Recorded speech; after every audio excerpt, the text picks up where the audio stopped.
Hey everyone, sorry about that real quick. So today's going to be a little different. So it's not really going to be anything focused on one topic in particular, other than just giving people, anyone who would select to join, only have one guest lined up to talk about remembrance in general or someone they want to have remembered, anything like that. So if you would like to come on, you still are very, very much welcome. I can add you on at any point. So get in touch. Through Twitter or whoever you know how to get through to touch to me. Twitter's probably easiest, and I can send you the link, and you can pop in when others are done.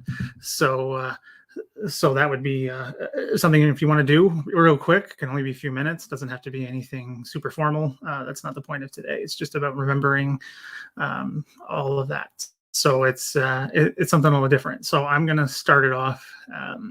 Talking about a soldier I did some research on quite a long time ago, a couple of years now, who fought and died in the First World War.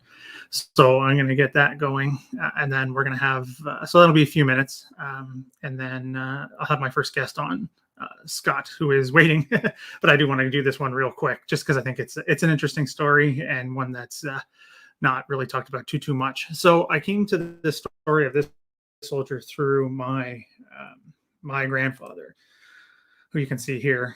His name was Lichtman. He was a conscript in the First World War.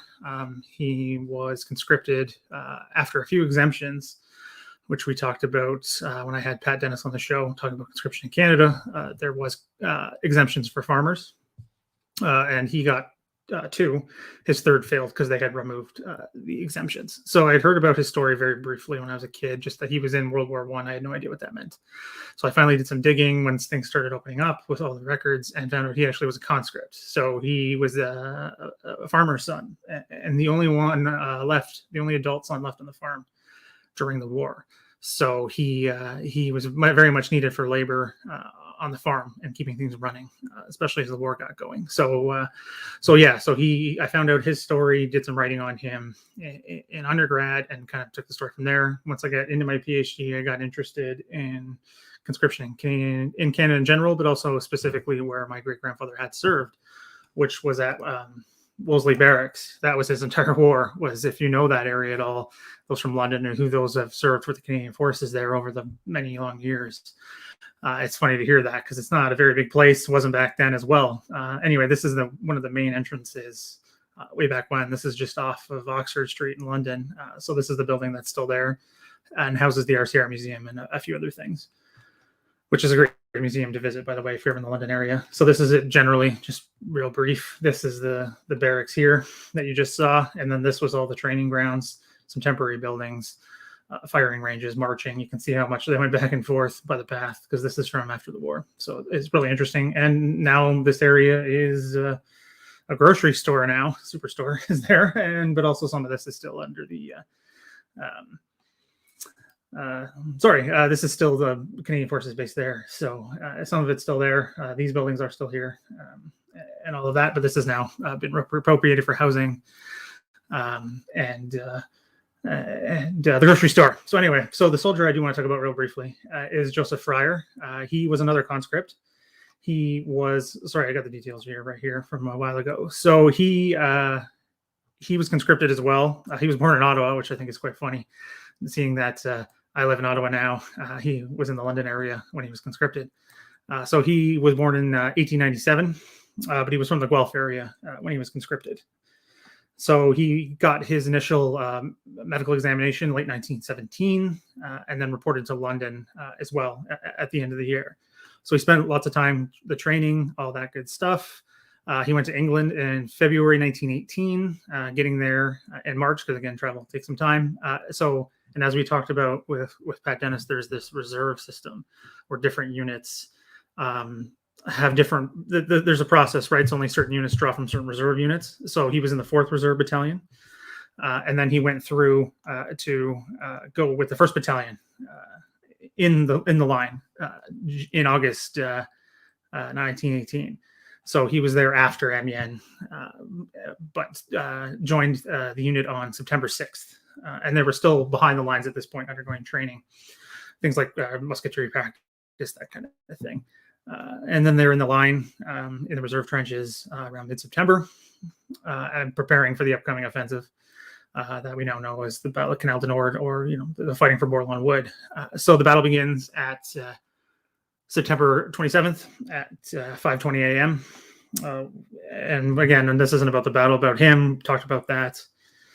So the 4th Battalion went over the top first and took their objective fairly easily. There's a map here that I did real quick. So this is the line of advance. And then this is the first objective by 4th Battalion. And then you can see the line. This is where 1st Battalion did, the classic leapfrog tactic of the First World War and onto the second objective. That was 1st Battalion's objective, which is what Fryer was part of. So they had taken it by 11 a.m. and they were ordered to dug in and hold. And then the other battalions pushed through, keeping the attack moving up here, as you can see, as the attack moves forward towards its final objectives in the coming days. So Fryer was killed at some point during some of this. I'm not sure when. There's no record or details of it at the time. So nothing really recorded. There was a counter barrage, a very small one. So there was that taking place, machine gun fire, all kinds of things. So it could have been any numerous things. I can't say for sure.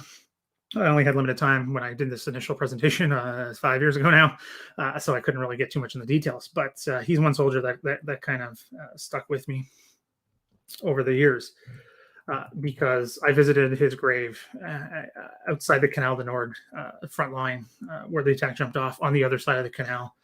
And seeing his grave was quite an emotional experience, because he was at the same place my great grandfather was. He was a conscript killed in the fighting. And as we talked about, yes, there's a sizable number of them, not too many, but there were still conscripts killed. This was his first battle, and he's killed right away. Again, details are not too sure. I'd love to do more with it in the future at some point, but not too sure where that was going to go. So this is kind of the first soldier of what I wanted to kick things off with today. Just something that's interesting to me, a topic that I've been looking at for quite some time. Canadian conscripts. Pat Dennis has done a good job of talking about them in combat and everything they did and the different experiences a good chunk of them had, and what it all meant, and kind of what elements the conscripts added to the Canadian Corps' advance in the 100 days at the end there, especially coming from Canal du Nord on. There's a large number of them. Again, they were there before, even there before Amiens on August 8th. But again, it's just highlighting something very interesting. So Fryer is buried in Ontario Cemetery. You can look it up. It's very, very small, very, very out of the way. But if you are interested in Canal du Nord or the Canadian Corps or just Canadian military history, I do recommend checking it out, because it's a very small cemetery in comparison to some of the others off the beaten path. But it's a very interesting area. So it's really, really, really an interesting one, and kind of definitely a story that kind of struck home for me when I first was here, because he's not the only conscript buried there. I believe there's one to him right next to him as well, from the same battalion, also a conscript, also killed that day. So there's a lot here. So that's just kind of one of the first people I wanted to talk about. So now we do have Scott waiting in the wings here. So I will get things set up, and then we can bring him on. I'm just going to delete and close some stuff, because I got lots going on here today, which is a good thing. Get Scott's presentation up before we put him into the fire, so to speak. No, I'm just kidding, Scott. You'll be okay. I can see him, but he can't talk yet. So so this is good. So we're just going to talk about generally, and then Scott will kind of take us through and tell us some. Oh, sorry. I think we've having internet troubles again. I don't know why. Must be my service provider. I got to change that. Anyway, so I'm going to bring Scott in now. Oh, hello. Hey, Scott. How's it going? Great to make your virtual acquaintance finally. Yes, you as well. Yeah, we've talked a lot online, but nothing like this. So it's great to finally see you. How's it going today? It's going pretty good. It's lovely here. We're calling in from Calgary, Alberta. Oh, that's great. And it's great to be here. And, yeah. Thanks for coming on. Yeah, sorry. Go ahead. Yeah. No, I first just want to say, I don't think I was your first Patreon, but I think I was the second or the third. You're up there for sure, which I really appreciate. Yeah, you've been giving me support for a long time. Just want to make a pitch. I think what you're doing is great, and supported you from the start. And I set aside a little money every month just for a few YouTube providers. People come out with history content, of course. It's not easy, and especially during the pandemic, I think a lot of us have appreciated what yourself and others have produced in the community that kind of has evolved over the last 18, 20 months. And I'm happy to contribute to that. And I support you and Paul Woodage and Jesse Alexander and Flo over at Real Time. And happy to support what you're doing. So, and I would encourage anyone who's watching, just take a little bit of money. Doesn't have to be very much, and just provide it. And it helps out a lot, and keeps us able to tell our stories. And I'm very grateful to be here today and have interest and make the connection. And I can tell some stories. I saw you didn't have any volunteers, and a bit out of my comfort zone here, but I thought I'd just put my hand up and say, hey, I got some stories. Yeah, and you definitely do. We've been talking about. Sorry, I'm trying to keep track of all. I got tabs. I got lots of things going on here just to keep everyone going here because it's rather informal. Like I try to say, like these are never fancy. I don't want them to be. I don't want people like yourself who don't do this normally to be uncomfortable. It's not about that. It's just about telling stories generally, not even just for today. Just that's what I like to do. And thanks again for those kind words and the support you've been providing for me for I don't even know how many months now. It's been I just like Scott's. I think in my head, Scott's like my rock solid supporter. So it's great to have you on here. And of course, you can come on and talk about this. It's amazing. It's awesome. So what we've got, you sent me some slides. So again, I was on the air when you sent them to me or very briefly. Well, so if you could just kind of take us through, that would be awesome. So I just thought we wanted to tell some stories about people that we remember on Remembrance Day. And as it was very broad, your topic, right? So people you think about on Remembrance Day. What does Remembrance Day mean for you? And then sort of just why you're interested in Canadian history. So I put some slides together. We'll see how it goes. We can go back and forth. My wife is an amazing photographer, and she was lucky enough to attend the actual national service back in, I think, was it 07? 08?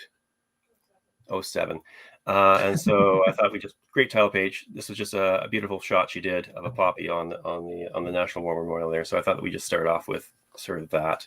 Yeah, it's great. Sorry, just to jump in. It's an amazing photo because I think you did a good job picking this one first because it's amazing.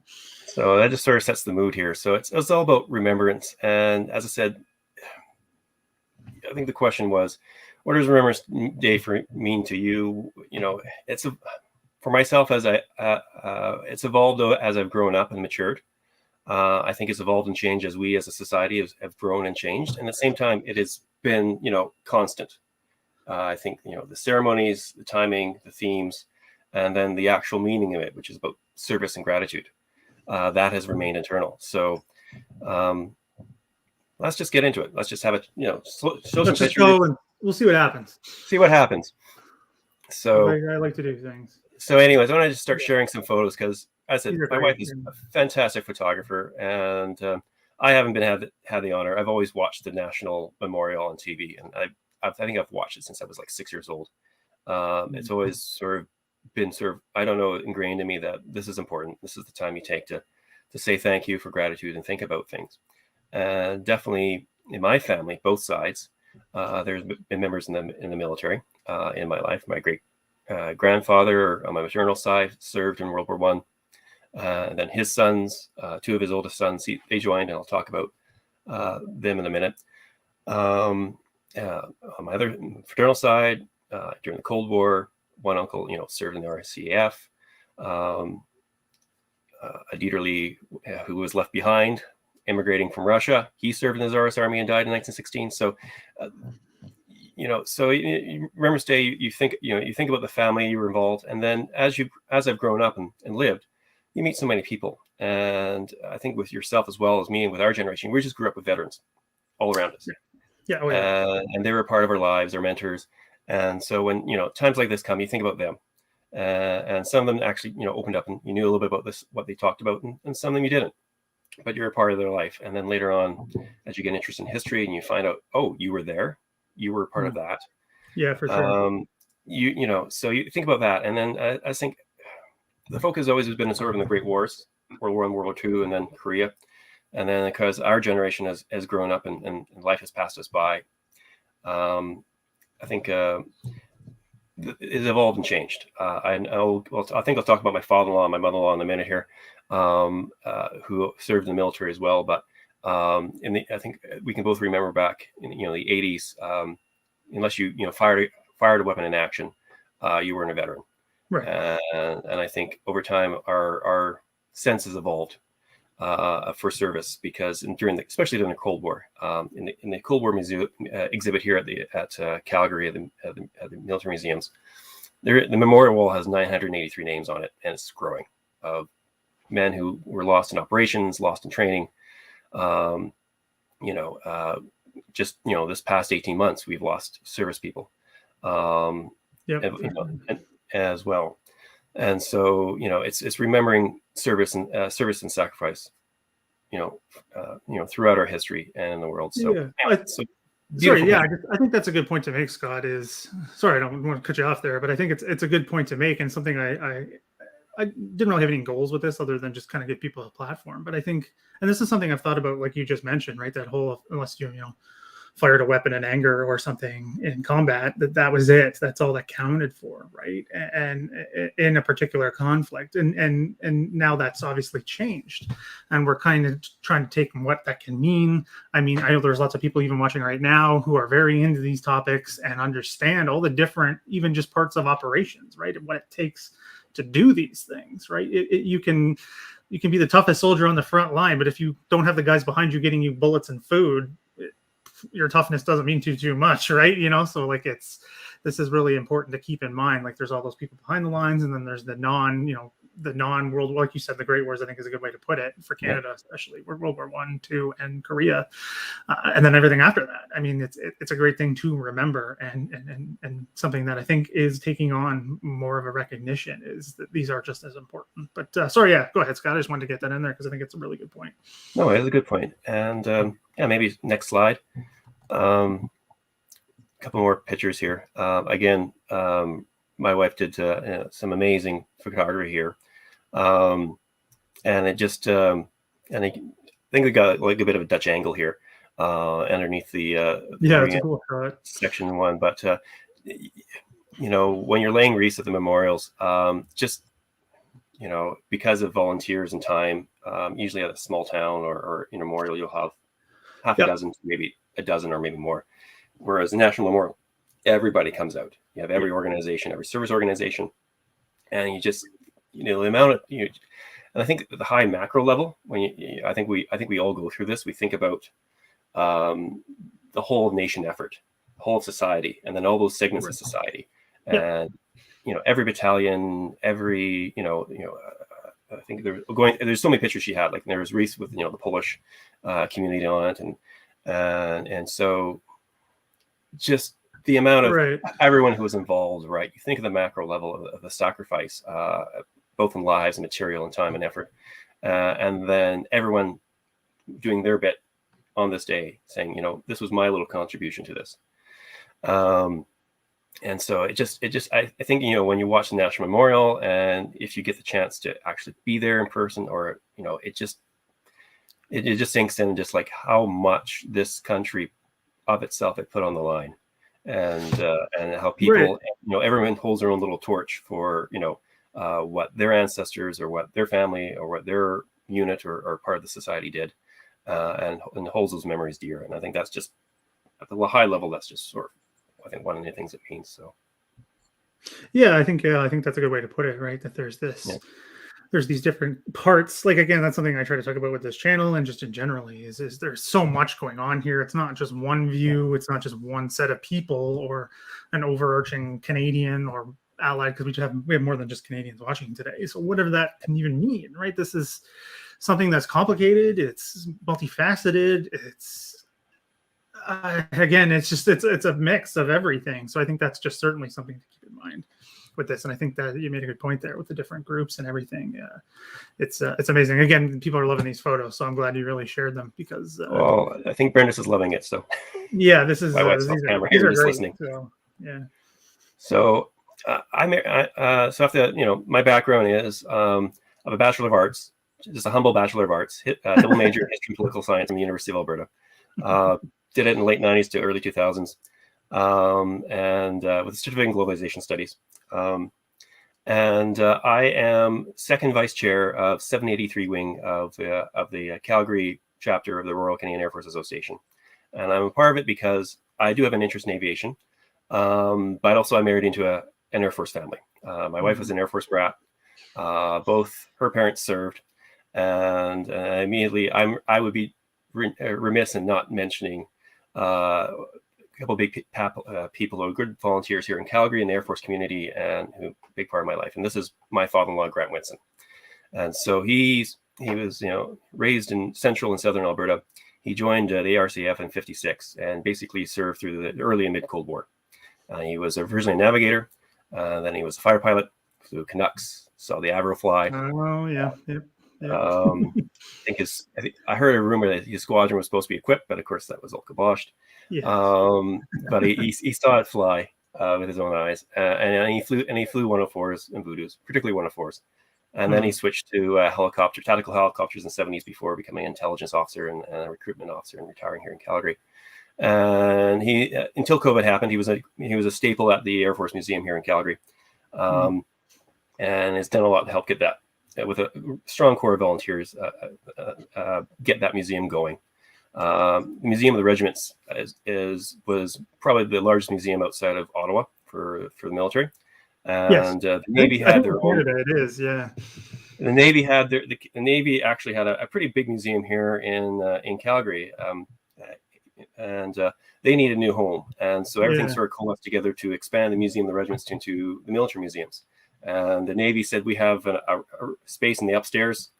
You got to come in and start your own museum. And so my father-in-law, amongst many veterans. Lori, Laura likes to talk to your father-in-law. Yeah. They put this museum together in that, and in preserving that heritage. And so I think of him. So because definitely he's gone through a lot in his Cold Wars, and he's sort of the wing historian. And I've been trying to start recording his stories and maybe make a podcast out of these one of these days. But he's just a wealth of knowledge and experience through that sort of period of the Cold War. That's great. I mean, as you know, I'm a big fan of getting these stories recorded and shared. So that's great to hear. So anyways, I've been trying to learn the skills and get that going. You've been a bit of inspiration for me, but it's still a work in progress. Yeah. Well, I'm glad to hear it. If you need help, I'm definitely here to help. Grant had an incident in Gimli where he had to bail out and his plane crashed due to mechanical failure, 1970, and definitely I think one of these days I'm going to do that story justice.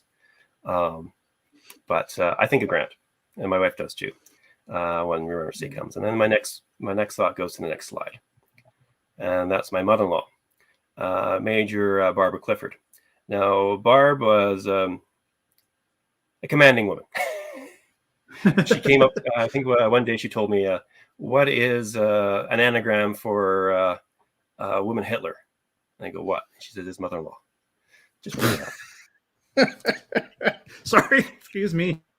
She was a pharmacist. Excuse me. Pharmacist was way too boring for her, so she joined the military and she joined the Air Force. And she started as a base pharmacist, and she worked her way up to commanding supply depots, medical units, and left the force as a major. And she, of course, never fired a gun in anger, but she definitely responded to many crashes over the 70s and early 80s. The SAR-techs would go out, she would see them out, she would see them in and deal with the wounded and process the dead. And so I'm not going to get into the details of the stories and things, but she listening to her over the years and tell her stories about what's gone on.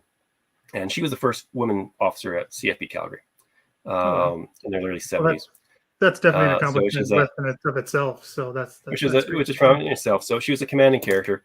They were going to promote her to Ottawa, and she said, "No, I don't want to go to Ottawa. I want to stay in the West with with my daughter and my family, husband." And there's like, "Nope, we're promoting you." So they promoted her to lieutenant colonel. I think we were going to make her second command of a medical unit, and she said, "No, I'm done." And then she, of course. and joined the city of Calgary a year later, and she became our returning officer for many years, and Oh, again wow. a force teacher at the municipal level here. So we lost her 2 years ago to meningitis and complications from that. So sorry to hear that. we always think of her. Sorry for your loss. Yeah. So just flip through the next slide here, maybe. So. Yeah, she sounds like she was a great woman. Thanks for sharing her story. She was quite the character. So anyways, Brenda's and her mom got the chance. Brenda's was working in Ottawa briefly for the time, and they got the chance to go there. So I think, again, another shot of the wreaths, laying a poppy there. And of course, I think you get a little bit of the sense of the character she was, sitting on the Governor General's dais or standing on it afterwards. I think Brenda has a story about there's a huge crowd back then. I think we forget in the before times just how dense the crowd gets around there. And as the formal ceremony ends, and you're just going through the you're trying to get to see things, or you maybe see somebody you want to go through. Anyways, there was a trooper there, and she said, "Get out of my way, laptop." The major coming out of her. And just barreling forward.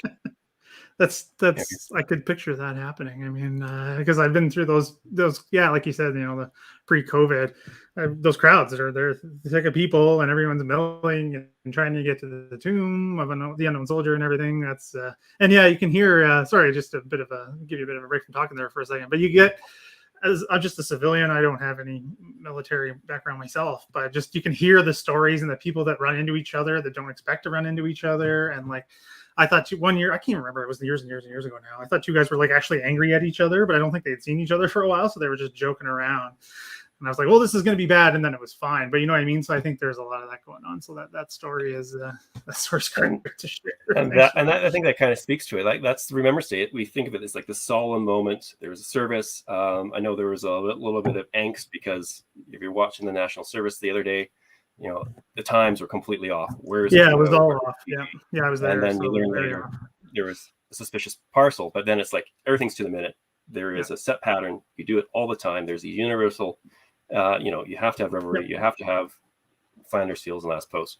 But after everything is done, then, the solemnity goes down, and it's people meeting together and just talking. And over the years, I had we're going over in tangents things, but working for the city of Calgary here, and these views do not reflect my employer at all. I had the honor and privilege to support Mayor Nenshi at several Remembrance Day services, and then afterwards we go from legion to legion to legion, and you see people coming together in community and chatting, and so that's the thing. You have the solemn moment, reflection. There's traditions, and then it's just people just getting together and chatting. Or going for lunch or going for a drink afterwards. Yeah, it's another one too, because I was at the thanks to Sheldrake 6, whose real name I won't out again, is he gave me a recommendation to go to a ceremony here in Ottawa, and I was just there briefly because I was all over the place that day. But anyway, so I was just standing there by myself watching, and there's this guy comes seemingly almost out of nowhere down from where the path is, because it's kind of like in a parky area where the memorial is. And there's these two guys standing there, and all of a sudden this guy comes up to them and just gives them both a big hug. And I was like, that's great to see. I have no idea what the story is here, and I'm not going to bother them. But I think that was another great thing to take in, was like these two guys, or these three guys, probably hadn't seen each other in who knows how long, and they were just greeting each other. I think that was really interesting, but it was really cool. And I think that's a good thing to keep in mind too, is the reminiscing and the other types of remembrance that are going on. It's great. So sorry, I jumped in on there, but no, this is just great. I don't know. Next slide. Just trying to remember what I put together here. Yeah, let's keep going here. Okay, so this is a very personal photo, as you can tell. That's me as 10 years old. The glasses have changed just a little bit, so as a height, like my hair or my dress sense is better. And that is my grandmother. That is Martha. Her friends called her Marty. I called her Ba, which is short for Baba, which is a universal Slavic word for grandmother. Yes. And that's the man she's just married, and that's Lloyd. And so both of them had lost their spouses just a few years before. And this photo was taken on July 8th, 1988. Now that's Lloyd's birthday.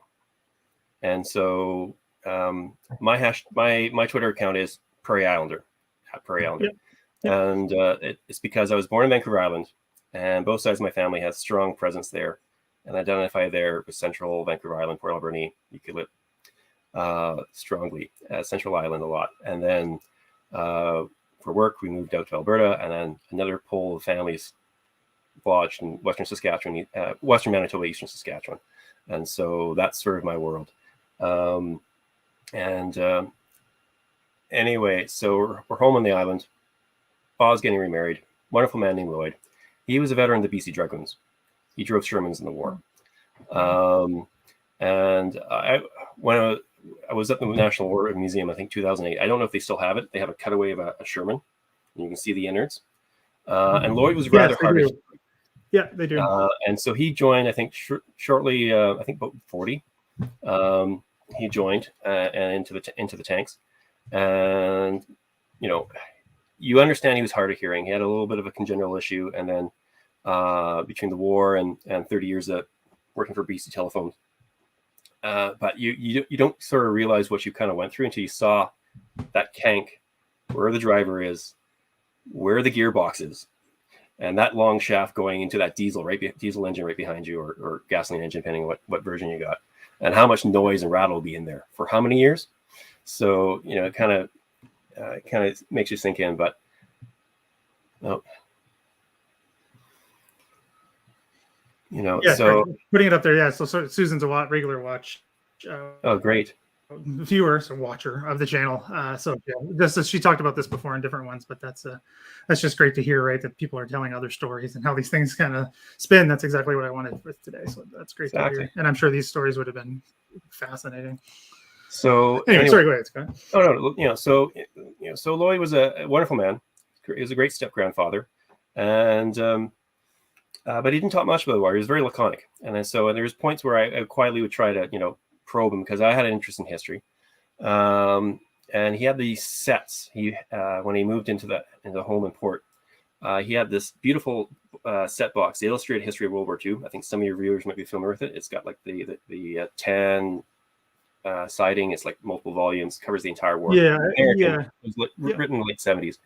But, as a teenager growing up, I would come home in the summers and at Christmas, and you squirrel an hour away from the family. You go downstairs and you just devour those books. You just read everything. I was just interested in everything. I never saw Lloyd read any of those books. I never actually once saw him anywhere near them. And as I said, he was quite laconic about his service. He went with his daughters on a tour mid-90s through sort of Northwest France, following sort of his route through France and the Low Countries. And when he came back, it's like, well, what changes did you? I was trying to probe. Like, what changes did you see? It's been 50 years since you were there. What did you notice that was different? And he goes, oh, Scott, lights were on this time. They were expecting me. First time I came, I was unannounced. And that was it. Yep. And anyways, I graduated from university in 2004, and I worked for a bit, and then I took a couple months off. And when you're growing up, your parents tell you spend time with people, and you don't sink in because you're younger and you got other things in your mind and things like that. But I did take a few months off. I came back to the island, hung out, tried to figure out what I was going to do, and I spent some time with Lloyd. And one time I just came by to visit, and finally all the books were laid out in the living room. The fireplace was going on, the country music was blaring, and every book was out, and it was opened, and there's pages, and he was going through everything thoroughly. And I didn't realize at the time, but this was the start of his last year of his life. And so I arrived, and I'm thinking, well, this is the moment maybe he might open up and say something or more than. And I said, well, what's going on? It's like, oh, Scott, I'm just figuring out what everyone else was up to when I was doing my thing. Let's have a beer. Went to the deck, talked about my life, talked to the family, watched the cars go by on the Nanaimo Tofino Highway, just hung out. But yeah, that was Lloyd. I loved him dearly. He passed away in fall 2006, and us grandchildren, we buried him. He could have been buried with his first wife, could have been buried with his second wife, but he chose to be buried in the Legion section of the cemetery in Port Alberta, and had a Legion funeral. And that truly was where his heart lies. So, I think we think about the macro, and then we think about the many people in our lives. And then when we come to that moment of silence, there's just a handful of people I think we just, in that minute or two, we just think over and just remember, right? So, and Lloyd's certainly the first one. when it comes to Yeah, that. I think that's sorry, again, not to cut you off. I think that's a great way to put it, because that's how I think about it. Because that's definitely what was, well, because I was at the national ceremony and there was people around me kind of getting annoyed about the whole out of order thing. But again, we were standing, because I don't know, I put it on Twitter that, Global briefly talked to me because I could hear them talking, right? Because they were, connected to everything that was going on. And they're like, oh, something happened. So I was like, okay, whatever. Anyway, so it was a bit of a mess with the moment of silence and everything and all of that. But that's what I do, right, is the same. Thinking about individuals, ones I never met, ones that I have a family connection to, like the first person I mentioned here today, Joseph Fryer, who I knew nothing about until I started researching him and then realizing we had quite a few things in common and all of that stuff. But anyway, so that's, I think, a great way to put it, and kind of how I go about thinking about this with the remembrance angle is just individuals and their stories and everything. But again, sorry, not to cut you off, but it's just, Oh, I didn't want to forget about that, because it's like, that's exactly what I was doing. And then again, at the other ones, because there's moments of silence at the other memorial events I attended that day. And it's just, there's a lot of people I do think about, but yeah, do you want to keep going with the slides? Yeah. So, because again, this photo has a dual connection here, because like, I think many of us, like you said, you have a relative that you never knew, that you didn't know very much about. Yeah. And I think many of us go through the same thing, right? Yeah. And so I have one of those stories as well, which I'd like to share for a little bit here. So, because again, it's July 8th. It was Lloyd's birthday. It's Saturday. Vancouver Island. July in Vancouver Island is amazing. There's no rain. It is gorgeous. And so why would you want to get married on a Saturday on your birthday? In 1988, all the numbers, it was just wonderful for him. But before my grandmother, my baba here, got into her wedding dress that morning, she took me aside and she said, and showed me this photograph. And she said, July 8th is going to be a day of mixed emotions for me, because my brother, your Uncle Jim, died in Normandy on this day. And so she showed me this photo. And so she had a very close family friend who immigrated from France. And so John Paul went back like a year or two before, and he made a special trip to Benny-Sur-Mer, because, of course, obviously, Ba and most of the family had never been able to go. And so he photographed everything and took pictures and paid his respects and our family respects to the grave here. And so this is a grave of my great uncle, Jim Jacobs. And so he died July 8th, 1944, fighting in Normandy. And so I was told he landed on D-Day. When he went into the Southampton concentration, for the assembly area. Yeah, before the landing. We lost track of it. Or at least that was the information that was relayed to me. And so all we knew was, land on a D-Day or shortly thereafter, spent a month in France doing what we did not know, and then he died. And so, and that's what I learned. I was 10 years old, and you kind of learn by your family history by osmosis. Really, no one sort of takes you down and gives you the full class on that, but you kind of learn by osmosis. So, next slide. So I was 14, I'm back on the island visiting in the summer, and I'm watching the Guns of Navarone for the first time, and I'm loving it. You got David Niven, you got Gregory Peck, they're doing their thing. And I don't know where my parents are. I should be outside enjoying things, thinking back, 30 years later, like, my God, Yeah, the choir on that one, I did the same. A lot of watching TV when I probably should have been taking in the outside. But anyway. American TV. Anyway, so you're watching this, and it's getting to the climax, and it's seared in my mind because David Niven's up to his neck in the elevator gun elevator shaft, and he's just earned Gregory Peck's respect, and he's figured out how he's going to blow everything up. And music, the destroyers are coming, the music's coming to crescendo, and I'm loving it all. And then walks in, says, "What are you doing?" So, "I'm watching this great war movie. You want to sit down? It's coming to the climax. This is great." And she just went stone cold and said, "I hate war. I never watch a war movie. We lost your Uncle Jim in the war." And she just turned around, spun, and walked out. Mm-hmm. And my 14-year-old teenage brain went control delete because I didn't know what to do.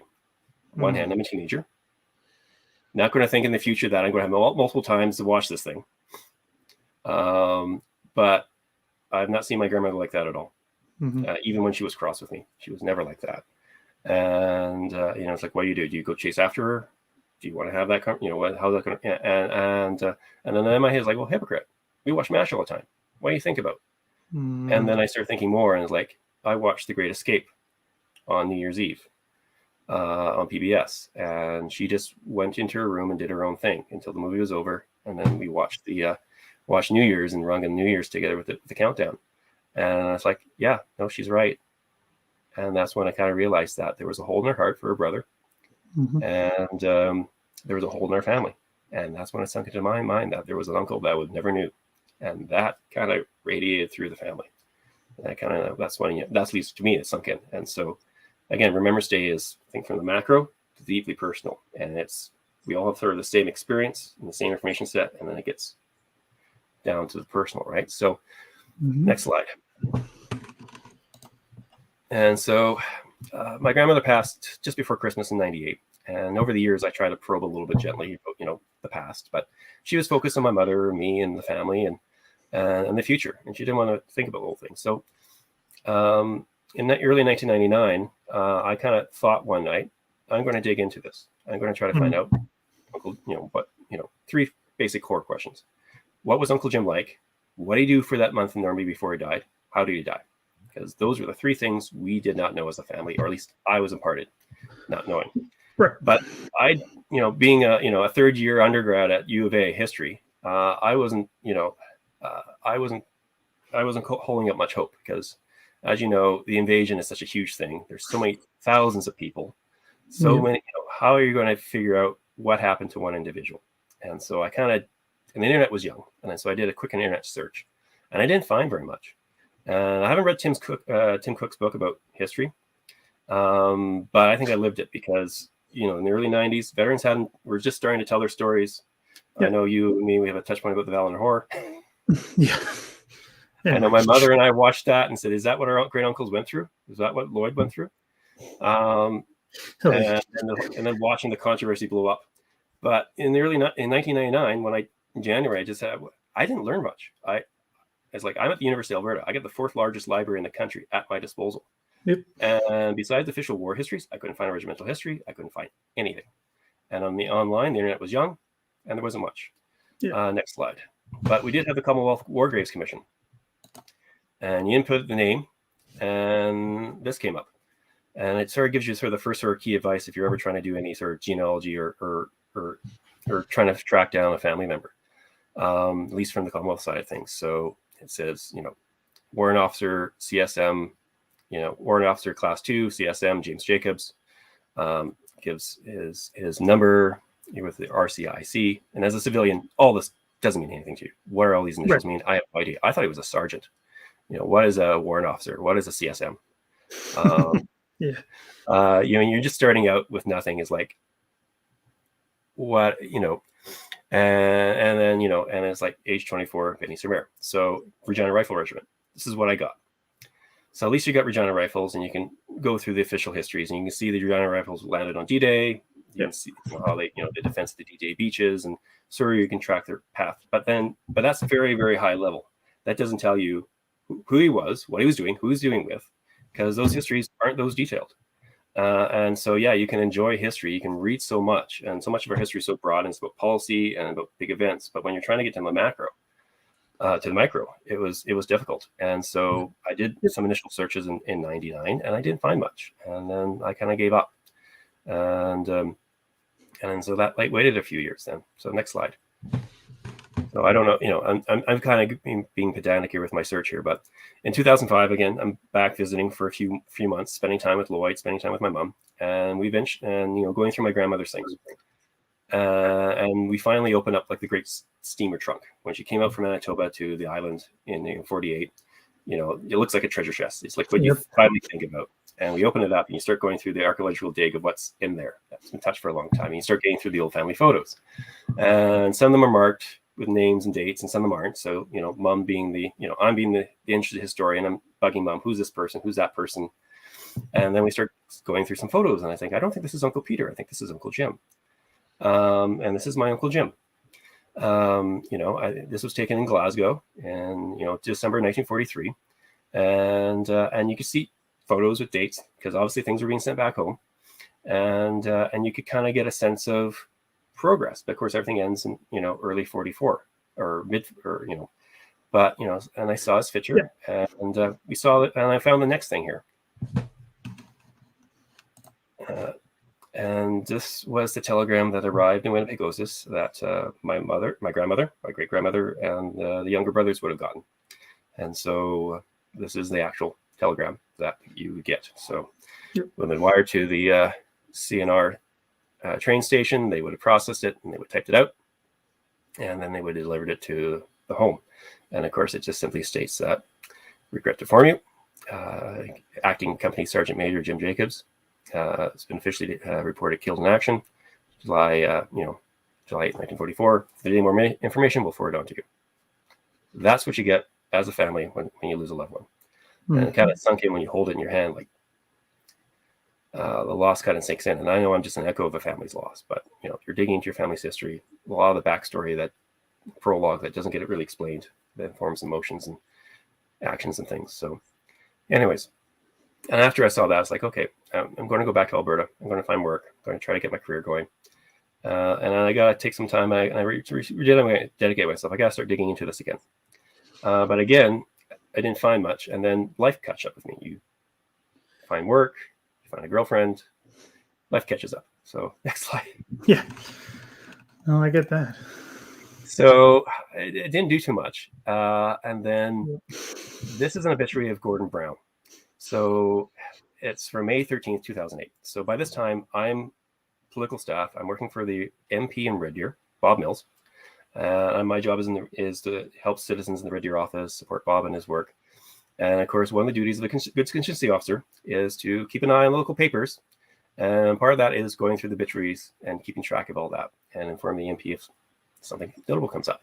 So I saw Gordon Brown's obituary late at night, going through the Red Deer Advocate. And I read it, and it says, he was a major in the Regina Rifles. And you think, well, Uncle Jim was in the Regina Rifles. Maybe they knew each other. So I did, a good quick Google search, and just put in Gordon Brown. And so next slide. And so the first thing up is Gordon's article on the capture of Abbey Diordo on July 8th, 1944. Yeah. And I just start reading that. It doesn't mention Uncle Jim. Doesn't mention too many people. People died here, casualties there. Mentions a few of the officers, like Stu Taub. But it is a riveting account, and it's something that goes far more than whatever was in the official record that CPCC ever put together. Oh yeah. And you're riveted, and you're making progress, and it's like, okay, this is the battle that Jim died in. But you don't know where. There's no evidence of, he's not mentioned anywhere. I get a sense maybe it's the beginning of the battle, but that's just instinct. I have nothing to go on that. And so, all right. But again, a regiment's made up of 1,000 men. And actually, regiments made up of thousands of men if you count people flowing in and out, casualties, replacements, transfers. Like, what are the odds? They knew each other, whatever. So I did a second Google search on that date, evening of 13th, 2008. I said, Gordon Brown, Jim Jacobs. And Gordon Brown is worth the movie, and this is how I discovered it. I completely agree with you on this. Oh yeah, and then, completely agree with. I don't think we're the only ones who would agree with that one. Yeah. So the next slide. So this is all starting to sink in. So I did the search of Jim Jacobs and Gordon Brown, and I get a free preview of Zelke's Holding Juno, and of course it's weird on Amazon, and the free preview pages. There's just random certain pages you get to see and read, and you don't see other ones. But this luckily comes up. And I can read it. And it's the page basically describing the aftermath of the Battle of Cardenville. And basically, Gordon's basically saying him, you can read it here, Dick Roberts and my uncle, Jim Jacobs, said, we got to do something with all the dead German bodies which are outside the farm wall. Yeah. And basically procure a bulldozer, form up a mature group of men, and basically process the dead and bury them. And I read this, and I just broke down, because I think if you read this is one of the most moving little bits of history I think I've ever read. It talks about what they went through, and it also hit me like a Mack truck that Gordon Brown and Uncle Jim knew each other very well. They were in the thick of it together, and I don't think there's any more closer relationship than a company sergeant major and his commanding officer. And I just bawled because it sunk in. Like, I've been back home in Red Deer for 18 months, 20 months. Earlier, my dad's banking career, we were in Innisfail. in the late 90s when I started university. And I was working in Innisfail and in and around central Alberta. And, you think, if we had been a little bit more diligent in thinking these through or searching things out or had faith in more discriminating, we came across each other, what could have been said? The three answers could have been easily answered. The person who was there when he died, there, who knew him, knew what he did, was gone. And all I got is this page in Zelke's book, which is wonderful, but I've made progress in figuring out what's going on, but it's not enough. And the next day, I go to the bookstore. I get holding Juno. I flip through the back. There's 3 references to Jim Jacobs, and that's it.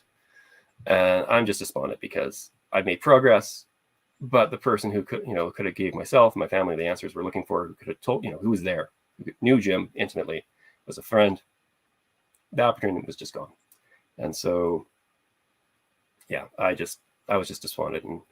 And but I knew he was in D Company, he was in the thick of it, and yeah, and so that was so that was my discovery, and that sunk in. And so after that, just went back to life, married my wife, career progressed, and I didn't look at it for a few years.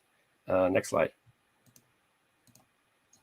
And then in 2014, CBC live tweeted the D-Day landings, and I was kind of following that, and I kind of sunk in again, following the Reginas down their path, and it's like, I trained, quote unquote, Bachelor of History, but in my professional career, I'm a researcher.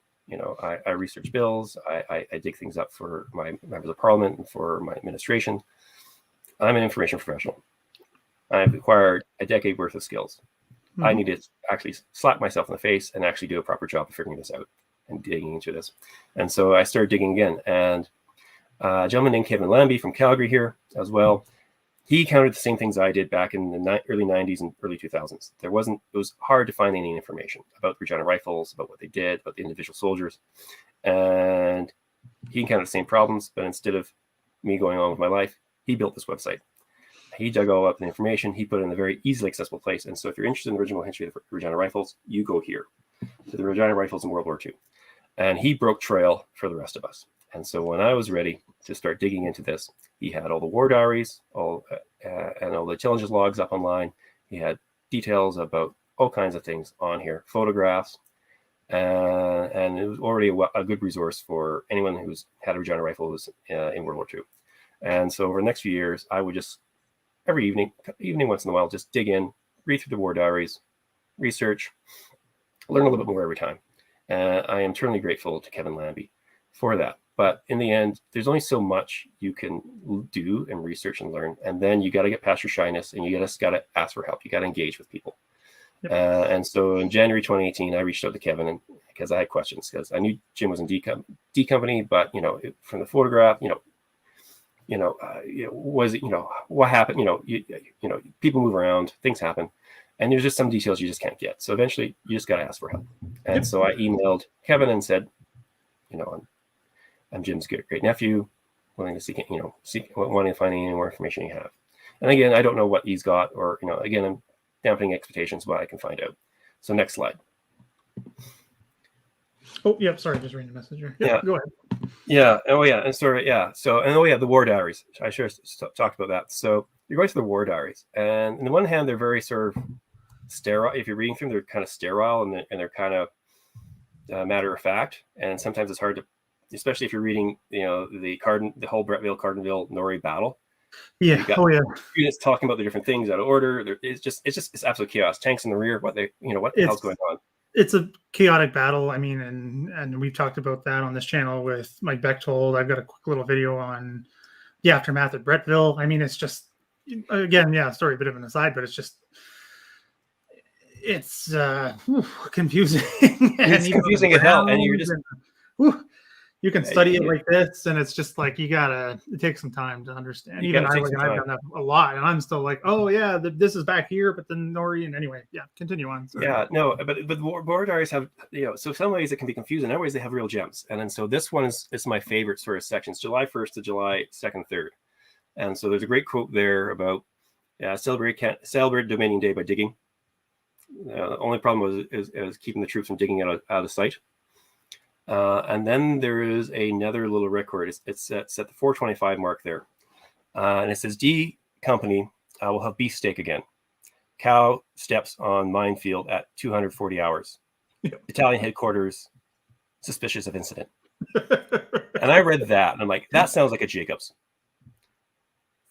Knowing my other Uncle Jacobs, and they're joking, and it's like Uncle Jim had to have something about that. I just know that.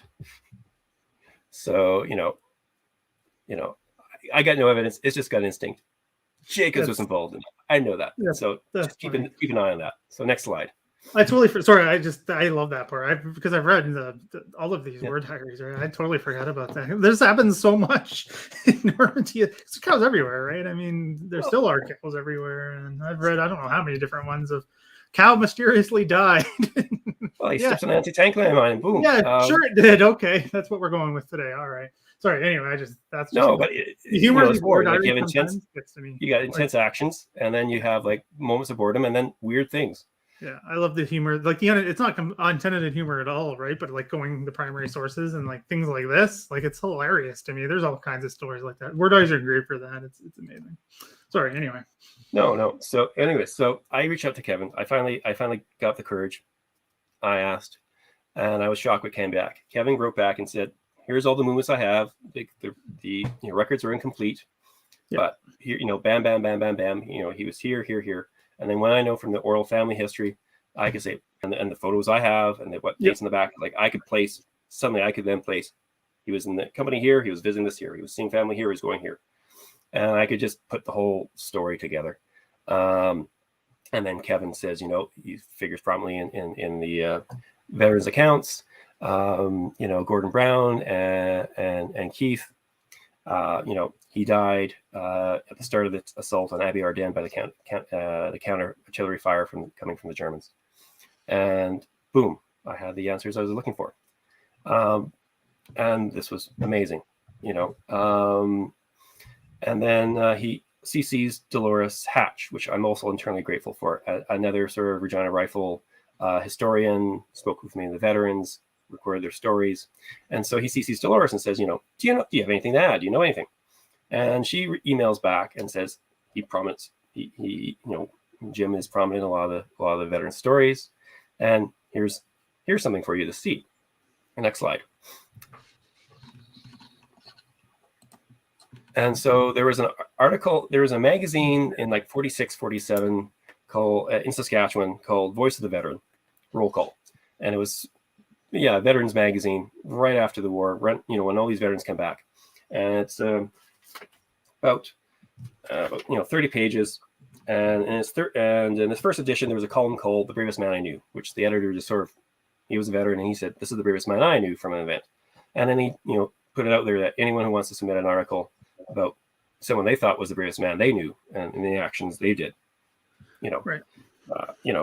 put something in. So third volume in, so sometime probably in late summer, fall of 1946, Gordon Brown, Jim's commanding officer, writes this up. So Brown probably isn't back in Canada for, I don't know, less than a year. He sees this article and he thinks of Uncle Jim and he writes it down. And this is, I think, one of the most wonderful things about Gordon Brown, because he cared about his men. And he did a lot from the start throughout, his life, trying to record these stories and write down what happened. And my family's internally grateful because I miss meeting Gordon Brown. But finding this article was like, this would be this contains everything he probably would have told me and my family about Uncle Jim. And it was an amazing find. It's like, I never expected this in my pessimistic historical appraisal of finding anything remotely like this. I'll just go over some of it here. So it starts out, Jake. Yeah. And then you learn his nickname was Jake. Jake was a John, one most typical of all the typical Johns.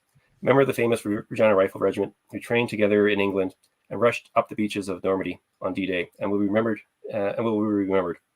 Jake, the devil-may-care sergeant, the wisecracking, wiry soldier, whose knowledge of weapons was second nature, one moment was deadly serious as he explained the tactical maneuvers of battle drill, then laughed loudly the next moment when some incident tickled him.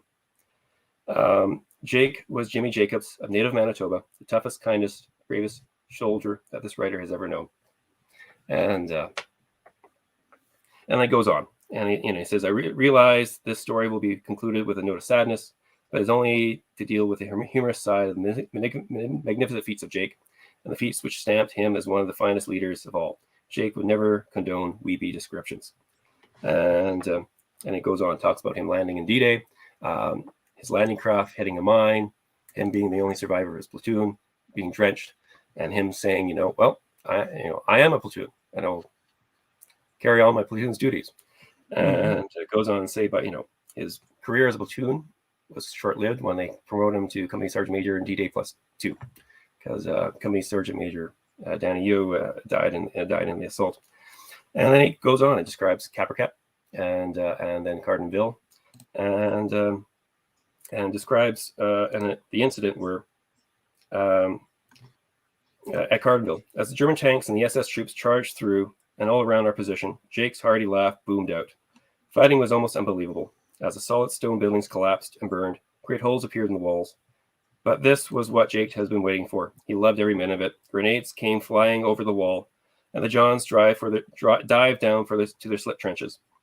Following the explosions, the Johns leaped back up to their firing positions. Jake was standing in the center of the small yard, just inside the forward wall, coordinating the actions of the Canadians by shouting down as enemy missiles came over the wall, and screaming up when it was safe for the boys to return to their firing positions. Through it all, Jake stood hatless, hands jammed into his own pockets, oblivious to his own danger. As the battle subsided, Jake cursed the troops good-naturedly, saying, "You should be more careful," and proceeded to peer out of a hole in the wall. An SS Panzer Grenadier drew a bead on his silhouette. The bullet lodged in the wall right by 1 inch from his ear, and he did not withdraw his head, but simply grinned broadly. So, anyways, this gives you sort of a sense of what was going on and a sense of who he was. And it is just an amazing little resource for a family. I wish everyone had it, who was looking for a loved one, could come across something like this. Yeah, I mean, this is an amazing piece, obviously, because of who Gordon Brown was, and obviously who your uncle was, right? Like that is, it's I'm kind of at a loss for words when he first told me this story of how, because I'm lucky's not the right word, you know what I mean, but just how these things connected together, who they all were, and circumstances. I mean, again, it's still something that it's sticking with me, obviously, because you told me this. I don't even know how long ago now. It's been quite a while, and it's an amazing story. Sorry, continue on, Scott. I just figured you could use a break from talking. So next slide. Yeah. So the article kind of goes on, talks more about him, talks about sort of the sort of the humorous moments in that interim between Cardenville and Abbeville and Sullivan Con for those 3 weeks, and then here it is in the sort of the last paragraph. I digress. Here it is, third last paragraph, bottom of the column, in the middle column there. The humorous incidents of that 1 month of bloody fighting are too numerous to recount. However, one must be told. In the dead of night, the occupants of slit trenches at company headquarters were rudely and violently awakened by a deafening explosion. Jake stumbled to his feet, mumbling sleepily, started to search for casualties. There weren't any, and everyone was curious as to what was the cause of the blast. The general opinion was it was a big shell that had landed in the dark, but it was impossible to know. Suddenly, Jake yelled, "What the blank am I standing on?" Everyone gathered around him as he groped in the dark at his feet. "I am on a blank cow," he said. "Steaks for everyone tomorrow." The cow had stepped on a landmine intended for Jerry tanks and was lying only a few feet away from Jake's slit trench. So there's the cow story right there. So I don't know. It's just these little pieces, and you just find them. It's just. And then the article concludes. On July 8th, 1944, the regiment took part in the tremendous final assault on the city of Caen, a dark day in the history of the Johns, as the Johns lost, 250 casualties, taking the Abbey. A lot. A dark day in the history of the Johns, and a bitter one in the memories of those members of D Company. Tears streamed down the faces of veteran fighters. Jimmy Jacobs was dead, killed by the furious counterfire of the enemy. Strange, yet stranger still, was indeed Jake was wearing his steel helmet the first time in a month. So, yeah, that's my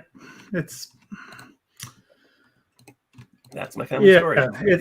It's I don't know, honestly, I don't know what to say other than thank you for sharing it again and sharing it with a wide audience, because you shared all this with me a long time ago, like I said, and this one is, I mean, just the ending, right, is so heart-wrenching and hard to hear, obviously, for you and I think for everyone watching, because it just obviously he had such a tremendous impact on not only Brown, who is, again, I've said this before on the channel, it's one of those concepts for those who know about Brown and everything and all the documentation he's written, and I've used it myself, and then yet this man who recorded so much detail, and then it's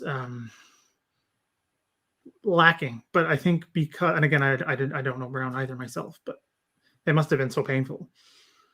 Yeah, no, You could get nothing else down. I mean, that happens, and it's difficult. But it's sorry. It's just it leaves me lost for words, because it's not like he didn't want to tell this story, because he clearly was trying to tell it, and did the best he could. He was. Next slide, and it's interesting postscript, because this is in the Saskatchewan Veterans Magazine, a new one, and this obviously came out third quarter or late summer '46. And the bottom here, Regina Rifles reunion, the first reunion of the regiment, and it goes on to say, for October 24th and 25th, 1946, and the order of the day on Friday is the founding of the Regina Rifle Association. So Gordon won, comes back home. He's involved in the Legion Regina. Writes this, I know the bravest man I know. I'm going to write up Jimmy Jacobs, and oh, by the way, it's going to anchor, someone that early in the regiment probably would have known of or knew well, and it's going to anchor the notice that we're forming an association and we're having a reunion, and we're going to hang out in Legion Regina on an October weekend. So, anyways, for us, as soon as he got sequestered into the DD landing grounds, like, he was lost to our family. We did not know what happened to him or what he did, but he was never lost to his comrades. He was never lost to the people he served with. And then, these memories were preserved by others. And again, Kevin Lambie and Dolores Hatch and others within the association. So internally grateful. And so, it was just waiting for the time when myself and my family could come across it. And now we can hold on, and this is our little torch to hold. And so, it's, again, all I can say is thanks again. I mean, it's an amazing story, obviously, and it's a difficult one to tell. I mean, I understand that completely, of having this relative not knowing to you really what happened, and then but in my case, I don't have this level of detail. I mean, I had to get as much detail as I could, like kind of like in the middle of your story, right? Like, that's kind of where I am still, and it's so. I hope I'm still in the middle. I hope I have some more closure. But I mean, this is amazing. Sorry, go ahead, Scott. No, and that's the thing, is like, I wish everyone has that closure, and maybe it just requires a little more digging, a little bit of hunting, and so that's what I've been doing. And so a lot during the pandemic, I've acquired Zilke's books, but also acquired Jean Portugal's collection of remembrances, because military museums in Calgary has been closed to the public, right, and to us civilians. So I just broke down and and this includes like the most detailed accounts from Gordon Brown and Stu Tobbs and a lot of other veterans. And so and I've done even further deep dive into the events at Cardenville and those months there. And so as a family, as a historian, or person interested in history, I shouldn't say historian, just dug deep and found out, and then acquired Up to John's and of course, Gordon Brown's, we wrote with Terry Kopp, and, and it's saying, I started in 1999. There was nothing, look to your front, Gordon Brown's regimental history comes out in 2004. And so, timing was right. And so I wish I met Gordon Brown. I wish I had a chance to meet him and talk to him. and learn more. But I'm forever grateful that, he took the time and he wrote this, and for everything else he did. So anyways, that's my family story. I like to thank my cousins for letting me tell this, because it is quite personal. But as I said, from the high level, like Canadian military history, there's always a story for like a single soldier, and behind that soldier is a family and loved ones who loved him and supported them, and then his comrades and his fellow soldiers around them. So anyways, I just wish everyone who's digging in to their family history and yourself on your journey, that one day you'll cover something somewhere, a letter, a remembrance, or something else down to get the answers you're looking for. Yeah, I sure hope so. I mean, that's great. Thanks again. Thank you for sharing. I mean, we're very grateful. This is exactly what I was hoping to do today, and share these stories that obviously this one's been told, right? Gordon Brown has told a chunk of this story, but you fill in the details that are missing after and during and everything. And I mean, this is something that I like to, and I'm starting to try and push more and more, is with the casualties, those that are killed, the story doesn't just stop, right? That's a huge problem with military history. It's over. But it's not just over, right? There's families left behind, even if those that we don't know, right? And that's a big thing to me, because again, sorry, this is to get personal in my story again, but with my great uncle who was killed on Juno Beach, again, I don't know, I'm just assuming, but he went AWOL a bunch. So either he was really, really bad at, keeping track, of time and not following orders, or he was with somebody, because it just happened so much, right? And for extended periods, I'm like, either he was really, really bad at this, or he was with somebody, and I don't know. I still want to look, but again, that's just something I think of, right? Like, who's left? We don't know, right? We don't often know, because like you said, and I think you've hit the nail on the head for me, is there's these macro level histories, and which are great, and I'm not saying we don't need them. We need to understand, we need to understand how the Regina Rifles fit into the landings, and how that fits into the advance inland, and with the Ardennes and everything. We need to know that. But when people do these books, sometimes they just add in the stories, and then we like, oh, they passed away or they were killed here. We don't know. And it's something, and like you, who have done a great job, and your family wanting to tell this story, is something we don't get. And with people getting, wanting to be comfortable with it. Oh, bye, Lorelei. Thanks for watching. We might be on later. I don't know. We're getting more people lined up here, so it's good. But we got people now? Yeah, I do. Filling time with you? Yeah. Oh, yeah. More people want to come on, which is great. But I don't want to rush you off, because I definitely don't want to, because I'm here for a while. If I need to be, I don't care. It's Saturday for me, so I usually take Saturdays off. But it's sorry, what was I saying? It's great. Yeah, you can fill in these details, and I don't know how people like you, again, not disparaging you in any way, because you just said you're not a historian, but to me, this is what historians do. You're doing I'm sorry, some historians don't do this and still call themselves historians. And I think this is great that you are doing this, and that you've dug and got in touch with people and all the other people. And with Kevin, sorry, Sheldrake showed the story, I think was awesome. Here it is, about going on, about Kevin here, breaking his leg and still going on a battlefield. That's amazing. I don't know Kevin at all. I think we've talked briefly over a couple of emails or something. I can't remember. I've been so busy. I've just corresponded by email. I know he's in Calgary. I know nothing about him, but this is amazing. I've been there, and I know what the ground is like. Going on crutches is a brave man. But anyway, sorry, I just thought that was hilarious. Another thing Sheldrake said, because he's quite connected to all of this through his various things that he does. Again, I don't want to keep saying his name, but I'm sorry, because he's using his moniker here. But people know who he is, but I won't say it. But about the Regina Rifles, saying that your families would be welcome. I don't know if you've talked about that, or anyone's even comfortable with that, but it's just I just joined the association website, just like I think Monday. I came across, I did a deep dive. Occasionally, every 6 months to a year, I just do a big search. Now that I think I'm due to hunt up another one or two rare books, and now I'm sort of panning for gold, flakes of gold now. I've found the core story. Oh yeah. And I'm pretty sure I know, but you're still trying, is there any more details? There's anything to know. And then you want to learn more about, all right, I knew about Gordon Brown and a little bit about Roberts and but what about the other people around him in D Company and in the rest of the Regina Rifles? And I just found the association website. They allowed me to join the other day. Happy to, my family never knew anything about this. So I think I'd be happy to attend. I don't know about my cousins. But I would be happy to attend a reunion and see and hear stories and see what other people have to say, because I'm as I said, I'm curious about everything, right? So I've dug down. I feel a little selfish. I've talked a lot. I dug down this story, but after going through this process, like I want to learn a bit more. But it's like, well, about my Uncle Peter who served, well, about Grandpa Lloyd, because you never talk much about these BC Dragoons, and then you think about some of the other veteran friends in my life, in my life, and I start thinking, maybe I should dig down a little bit more and see what my neighbor in Fort Macleod, Jim Furman, was up to.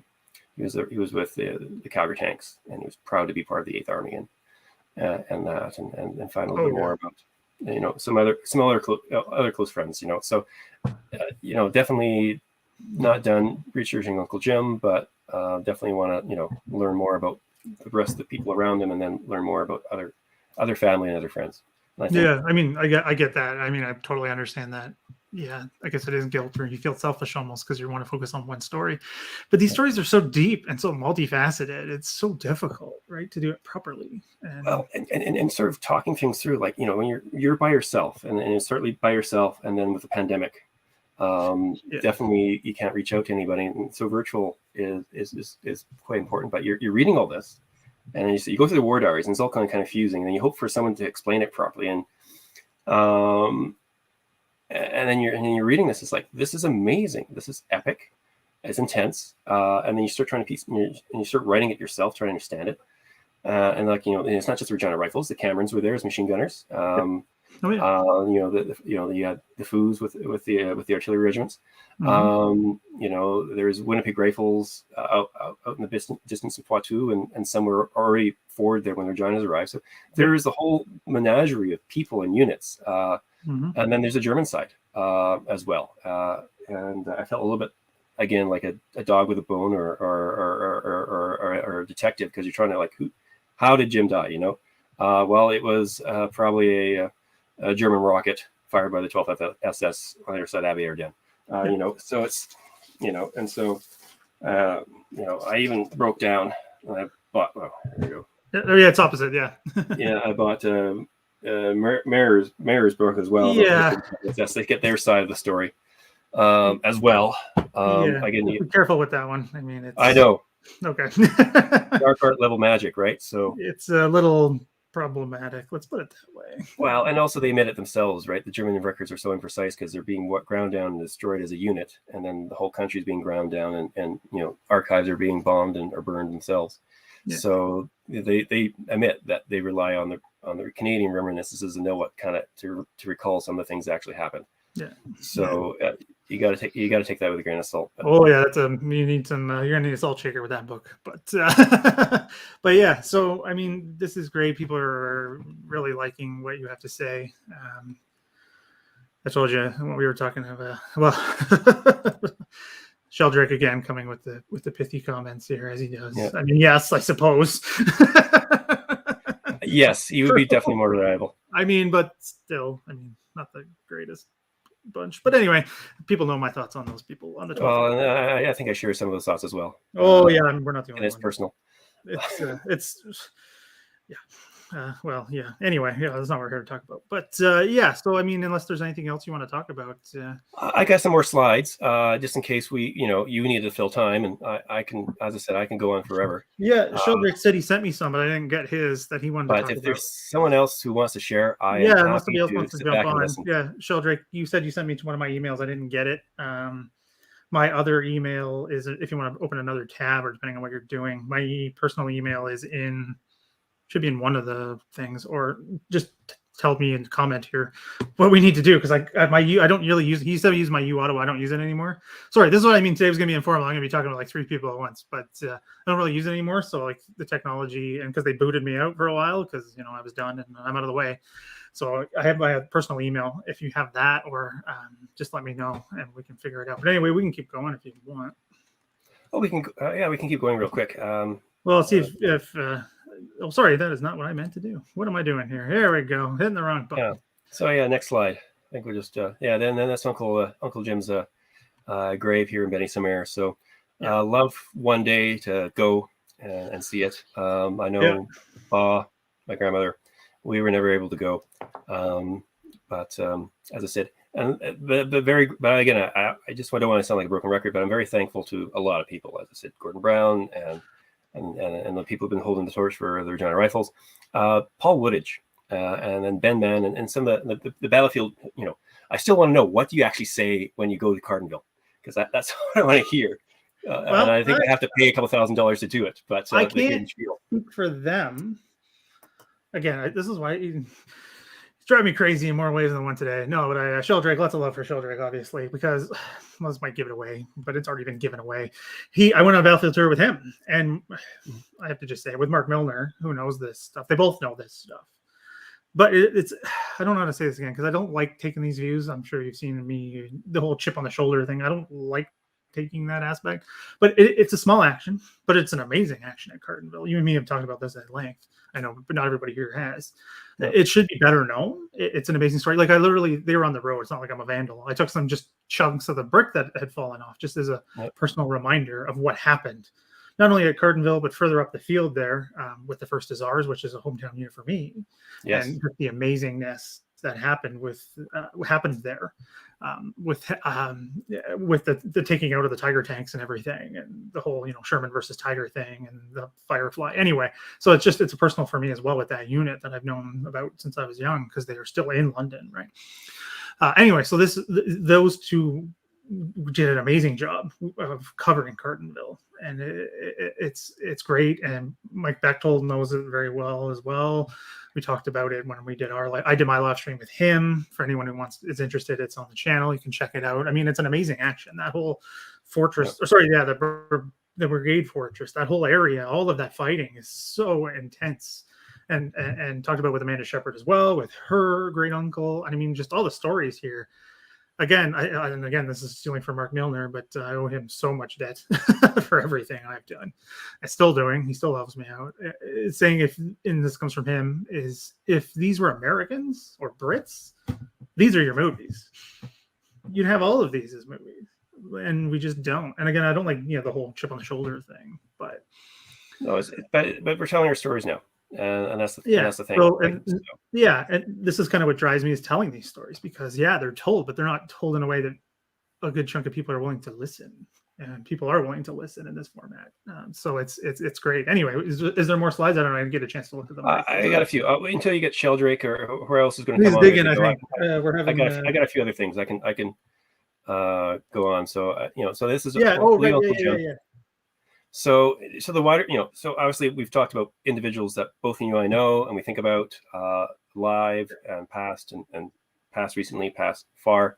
A little bit about Remembrance Day, or at least share people, come here from Calgary. Here's a couple photos here. One is the cenotaph down at Central Memorial Park. You can see the Calgary Highlanders standing there. The other photo here is something very innovative that's started in Calgary here a little over a decade ago. Here is this is Field of Crosses. And there's a group of volunteers who have basically, there's about over 3,000, 3,500, I don't have the exact figure here, of crosses. And each one has a name of a Canadian from Calgary and Southern Alberta who's fallen. The Great War, World War II, peacekeeping. In the back there will be, Miss Goddard's cross. Right. And so this is on Memorial Drive. And so Memorial Drive is one of our key thoroughfares here in Calgary. You can see each tree along the Bow River here was planted as a memorial to the Great War, right? To all those Calgarians served. And we have a bit of park here before the bluff at Crescent Heights here. And Yeah, no, amazing volunteers. They beginning near the end of October, they come out. They have a beautiful system, and they lay out every cross. And then from November 1st to November 11th, they do a sunrise flag raising ceremony. Right. And the Air Force Association I'm with, 783 Wing, were invited for the first day on November 1st, and we had our vets stand and help with the flag raising. And they do a flag raising and a sunset service every day until November 11th. They do a big service, and then the public's just allowed just to wander. Well, you're allowed to wander every day anyways through the crosses, but it's usually people usually congregate for the service. That was limited to COVID this year, and it's just amazing, organic, unique. I don't know if any other community does this way, but thing in Calgary here. And again, it's local casualties being remembered.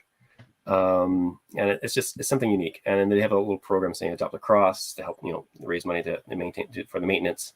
And then, come November 12th, they have a beautiful system. They take all the crosses, they carefully place them back into storage, and they take it away and do the thing next year. And it's just an amazing thing. And just with Remembrance Day, I think there was some hand wringing about, Poppy Fund not getting a lot of money this year because of COVID and people not really carrying change anymore, or about services. But like in Calgary, since I've moved here in 2010, there's been sort of, I wouldn't say explosion, but a large growth in attendance and in just number of services. Down below is Pitcher Battalion Park, near where I live. So on the Elbow River, there was a large military reserve, and so a lot of the battalions getting ready to go over for World War I trained along the Bow River here just south of Calgary, or what became Calgary, and as a sort of a make work build battalion project, it's 16,000 rocks were dragged up from the Elbow River, which is quite a height, and they basically put their battalion numbers here, and they stayed. But through the efforts of the local community and Councillor Putman's, a service has started up at Battalion Park here.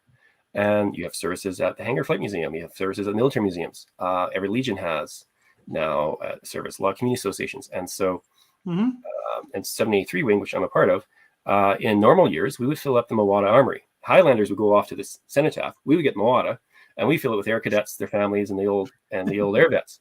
And we do our thing. Yep. And I got a few pictures later on here. If you need time to fill, I can go through them. Yeah, well, Sheldrick's almost ready. So. People are looking for something intimate. At least within Calgary, there is a number of services, and they're all well attended, and they give, I think, that intimate service and that intimate what people are looking for. I know people say, well, there should be one big one, but there are many different groups put them on, and depending if you're just want to walk down the street at Single Hill and go to service there, or dress up and go down to Memorial Park, or just want to feel crosses when you have some time after work. Yep. Remembrance is available and accessible. Well, there's more than one way to do it. There is no right way. Yeah. I mean, I don't agree that there's only one way to do that. So, these are some other people. If Sheldrick's ready, I can drop off. I'm not sure if he is.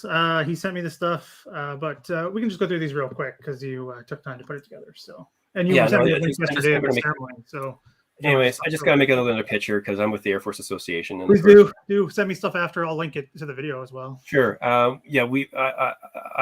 been involved. I said I'm married into the Air Force community.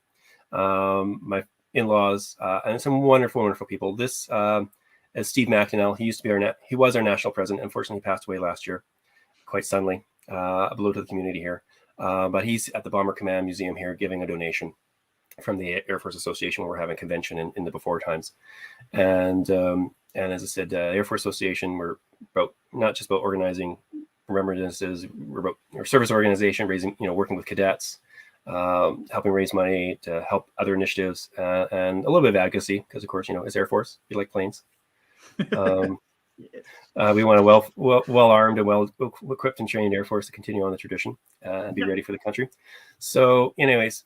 Again, photo of my wife, Air Force Association, Steve McInell, gone but not forgotten, a wonderful, wonderful leader in our community. I can go through the slides here a bit. And we have Remembrance Day as a service. Yeah. Oh, we're frozen.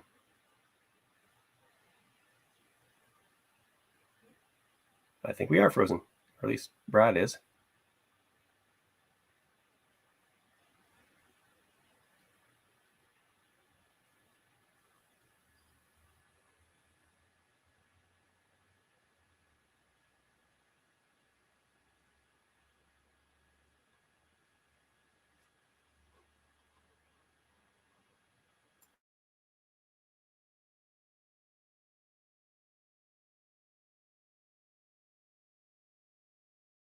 Oh, my wife's saying keep on talking. Some reason Brad is frozen, but I guess I'm not. Everyone, stay on. We seem to be having some technical issues. Okay. All right. Brad has disappeared for a second, having technical issues. I guess I'm here. Unexpected. I got some books on my bookshelves here, everybody, if you can see. Normally, my wife uses a space for teaching. She's a logistics expert. I don't know. This is my wife's cap, is a Tim Hortons cap from the Kandahar office or facility. She was never at Kandahar, but this was given to her, and she uses an example of military logistics when she's talking about cargo logistics in her classes. I think I mentioned this once or twice on Twitter if you follow me. This is a cap I was given when I was 8 years old. It's from the HMCS Mackenzie, and it was given to me by my cousin, Grant Mandel, who passed away in March this year. And so Grant was a warrant officer in the Navy, wonderful man, served in Mackenzie, served in other destroyer escorts. I'm going to get this wrong. It was either the Protector or the Preserver, the one that was based in the Esquimalt. He served on that. And as I said, he just recently passed away. So I can trace my interest in not just aviation, but in naval items, naval affairs, and ships to, taking myself, my mother, and my dad on a tour of the HMCS Mackenzie in 1986 and touring the Esquimalt. So, and then the third hat that we have up here is from my father-in-law, and it's the Air Force. So if you're wondering what's around us, that's what we got. Sorry, I disappeared there. My internet went out on me. One second. I'm having troubles today. I'm sorry I didn't hear any of that. That's okay. I'm just trying to keep whoever's with us entertained. Yeah, thank you, Scott. I really appreciate that. And so, yeah, we're talking about books here. We're talking about books. Okay, and Angela's keeping us informed. Okay. And hats. So as I said, usually my wife is teaching about cargo logistics back here. And so I took my military history collection and I put it up here for display. So if people have good quality and can look over my shoulder, they'll see a few books here. So again, I really appreciate that. Yeah, we got the collection. The collection I built over the last few years to dig into the Regina rifles and D-Day, Zelke's books, a few of Jean Portugal's wonderful collections of remembrances from veterans, and then of course Cops Field of Fire, Ted Barris's Juno, Where the Hell Are All the Guns? I got Monty's bio over here, and also Von Lex. Again, another one you have to take with a grain of salt. And then over here I have the Air Force and Navy side of things. Dan Busters from Barris, who just wrote that. And books. I found this one at Cozy Corner Books in Coombs in Vancouver Island a couple years ago. And it's from 1940.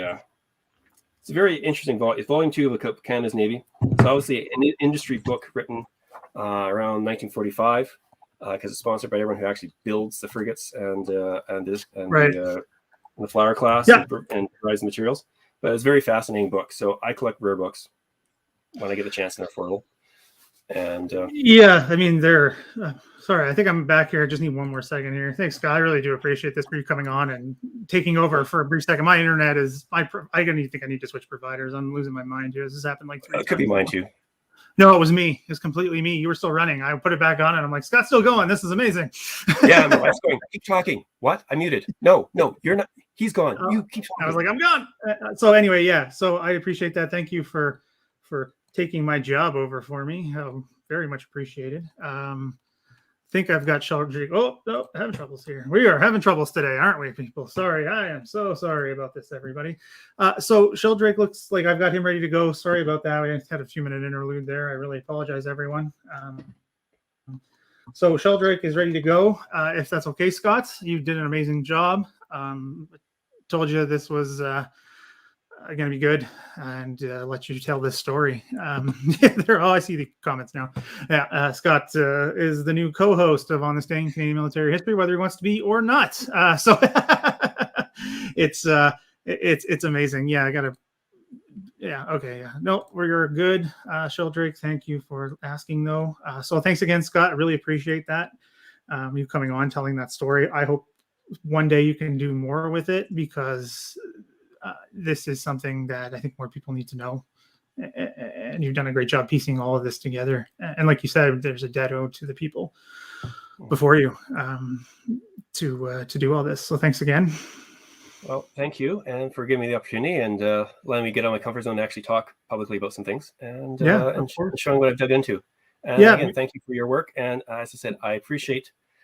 We see each other on your YouTube channel. I know a lot of us watch Paul Woodage, and we got a little tight core Canadians following him, and just happy we got this little community going here, and happy to share my bit, and happy to listen to others. And thank you. Yeah, thank you, Scott. So have a good day if you want to keep watching. If not, we understand, because you've been talking for quite a while now. But thanks again. So I'll still be in touch with you again, because again, this story, like we talked about, is great, and hopefully something can come from this, and maybe we can do something later where we get into more detail about all of this. As I said, Mark Milner and others have done amazing things. But as I said, I'll just keep working at this, and yeah, so hopefully maybe we can do something in the future. All right. So this would be so again, everyone. Thanks everyone for watching, and thanks again, Scott. We'll be in touch. All right. See you later. Thank you. See ya. So we're ready to go here again. Apologize about the technical issue. So I'm just gonna get. I need a second here, because I was still fighting with my computer and the internet, and trying to organize getting Sheldrake, or if we're going to use his real name, I don't know. We'll find out. That's up to him. He's probably recognizable to a lot of you. Know who he is. But anyway, 1 second here. And this story I don't know really much about, so I am looking forward to hearing about it. So, hey, how's it going, Dave? I'm good. Can you hear me? Yeah, all good. We are on to our next guest.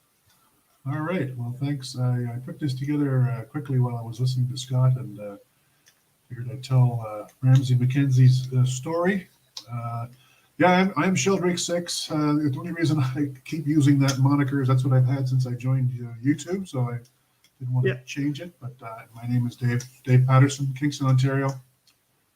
Battlefield tour guide and retired artillery officer, hence the Sheldrake, which was the code name for gunners in the Second World War, and still is, actually. So I want to tell this little story of a Canadian that I found on a battlefield tour, actually. So I didn't know him personally, and I don't know his family, although I've had sort of peripheral contact with his family through the internet now that the story's come out a little more. But I just, someone I saw and was intrigued by his story. So I went away and did some research to find out who he was, where he came from, and why he was where he was in Normandy. So you can start anytime you want. And, you want to get into it? Yeah, so his name's, there you go, Flying Officer Ramsey Mackenzie Habkirk. I found out recently that he was known as Mac, was his name to his squadron mates. And next slide, there you'll see a picture of him. That's him there. He was 22 years old when he died, and he joined the Air Force at the age of 18 in his hometown, from his hometown of Wingham, Ontario. He actually joined in London, where you're from, Brad. Yep. Joined the RCAF. So the next slide shows where he was from, just for orientation of those who don't know the geography of Canada or southwestern Ontario. But he was up Huron County, up near Kincardine, and his family actually relocated to Goderich, which is right on Lake Huron there, right around here during the war. Further down. So that's his home. That's where he was brought up, in Wingham, Ontario, and joined the RCAF as soon as he was able in 1941. So the next slide is interesting bit of documentation that I found on. This is a letter of recommendation from his high school principal that was given to try and get him into the Air Force, because he obviously wanted to go into the Air Force, and so he was trying to make sure that he had good references. So this letter from his high school, who knew him for 7 years, and gives a good recommendation about him to the selection board, and so he was selected for air crew and spent 2 years training in Canada. It was a typical path for Air Force air crew type guy. Wasn't a pilot. He ended up being what was he? On his last flight, he was the bomb aimer. So he was a member of the crew, but not the pilot. But it would have gone through all the typical stations of the cross, if you like, of the RCAF to multi-engine crew school out west, and eventually over to an operational training unit in the UK. And then he was assigned to his squadron. I think the next slide shows that.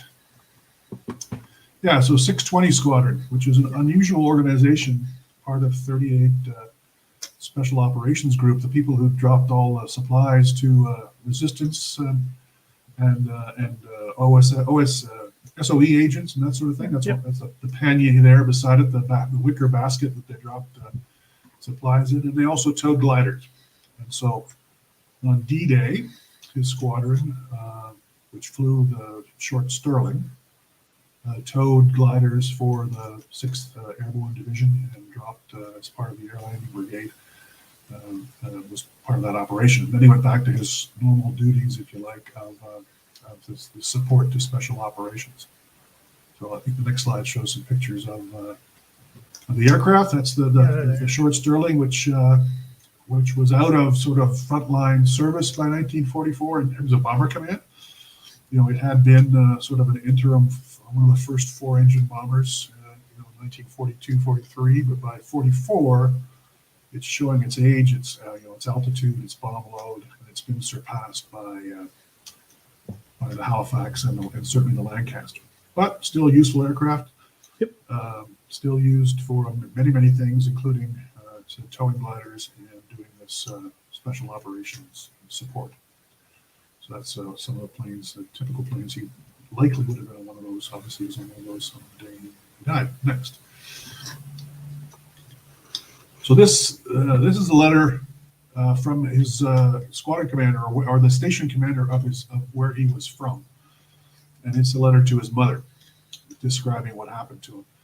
And so he was actually based at RAF Fairford which is in Kent, I believe, for the operation. And on the night of the 4th and 5th of August, 1944, so about 2 months, almost 2 months after D-Day, they were going on one of these night drops to the SOE and the resistance around Lisieux, which is just on the edge of Normandy before you head towards the area of the Seine.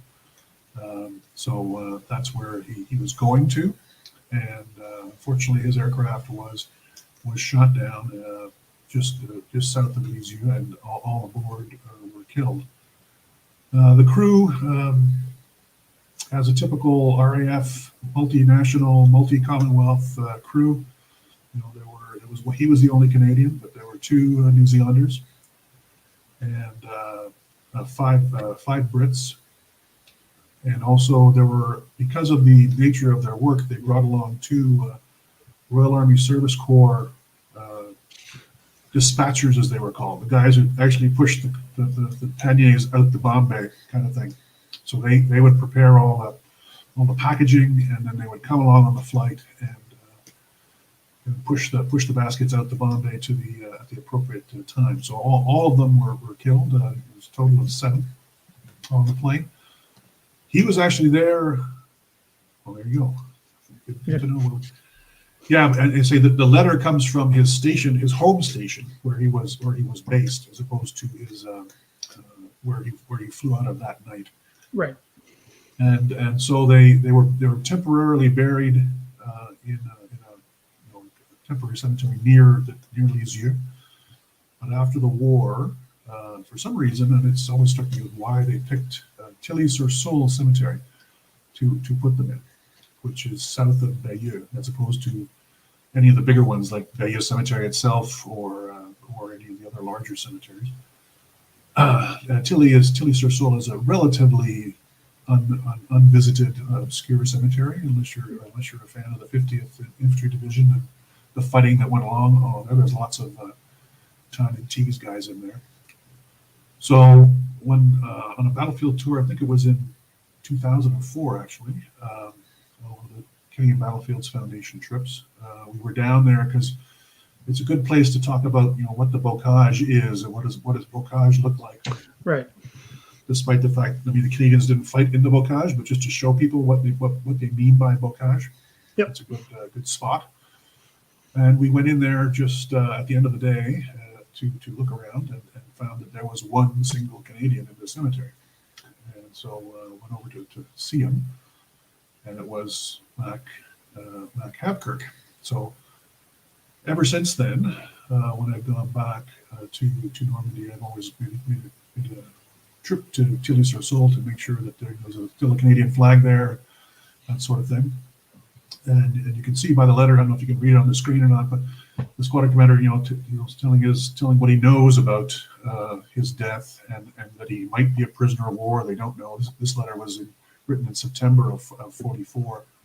So he's saying to his mother, we might, the operational flight, we haven't heard from them yet. And it's a possibility he may be a prisoner of war. They don't know. And that would have been not the first notice that the family would have got, because they would have received a signal from the RCAF saying your son is missing on operations. Yep. And then this letter would have come, a couple months later, from the station commander. There he is there. Tilstock was the station that he was actually based at, and telling him that all his effects will be sent to the family. So too many families received letters like this, obviously, and around that time, and certainly the Air Force Bomber Command and the other parts of Bomber Command had heavy casualties throughout this period. So when I go there, so if you go to the next slide, I think it shows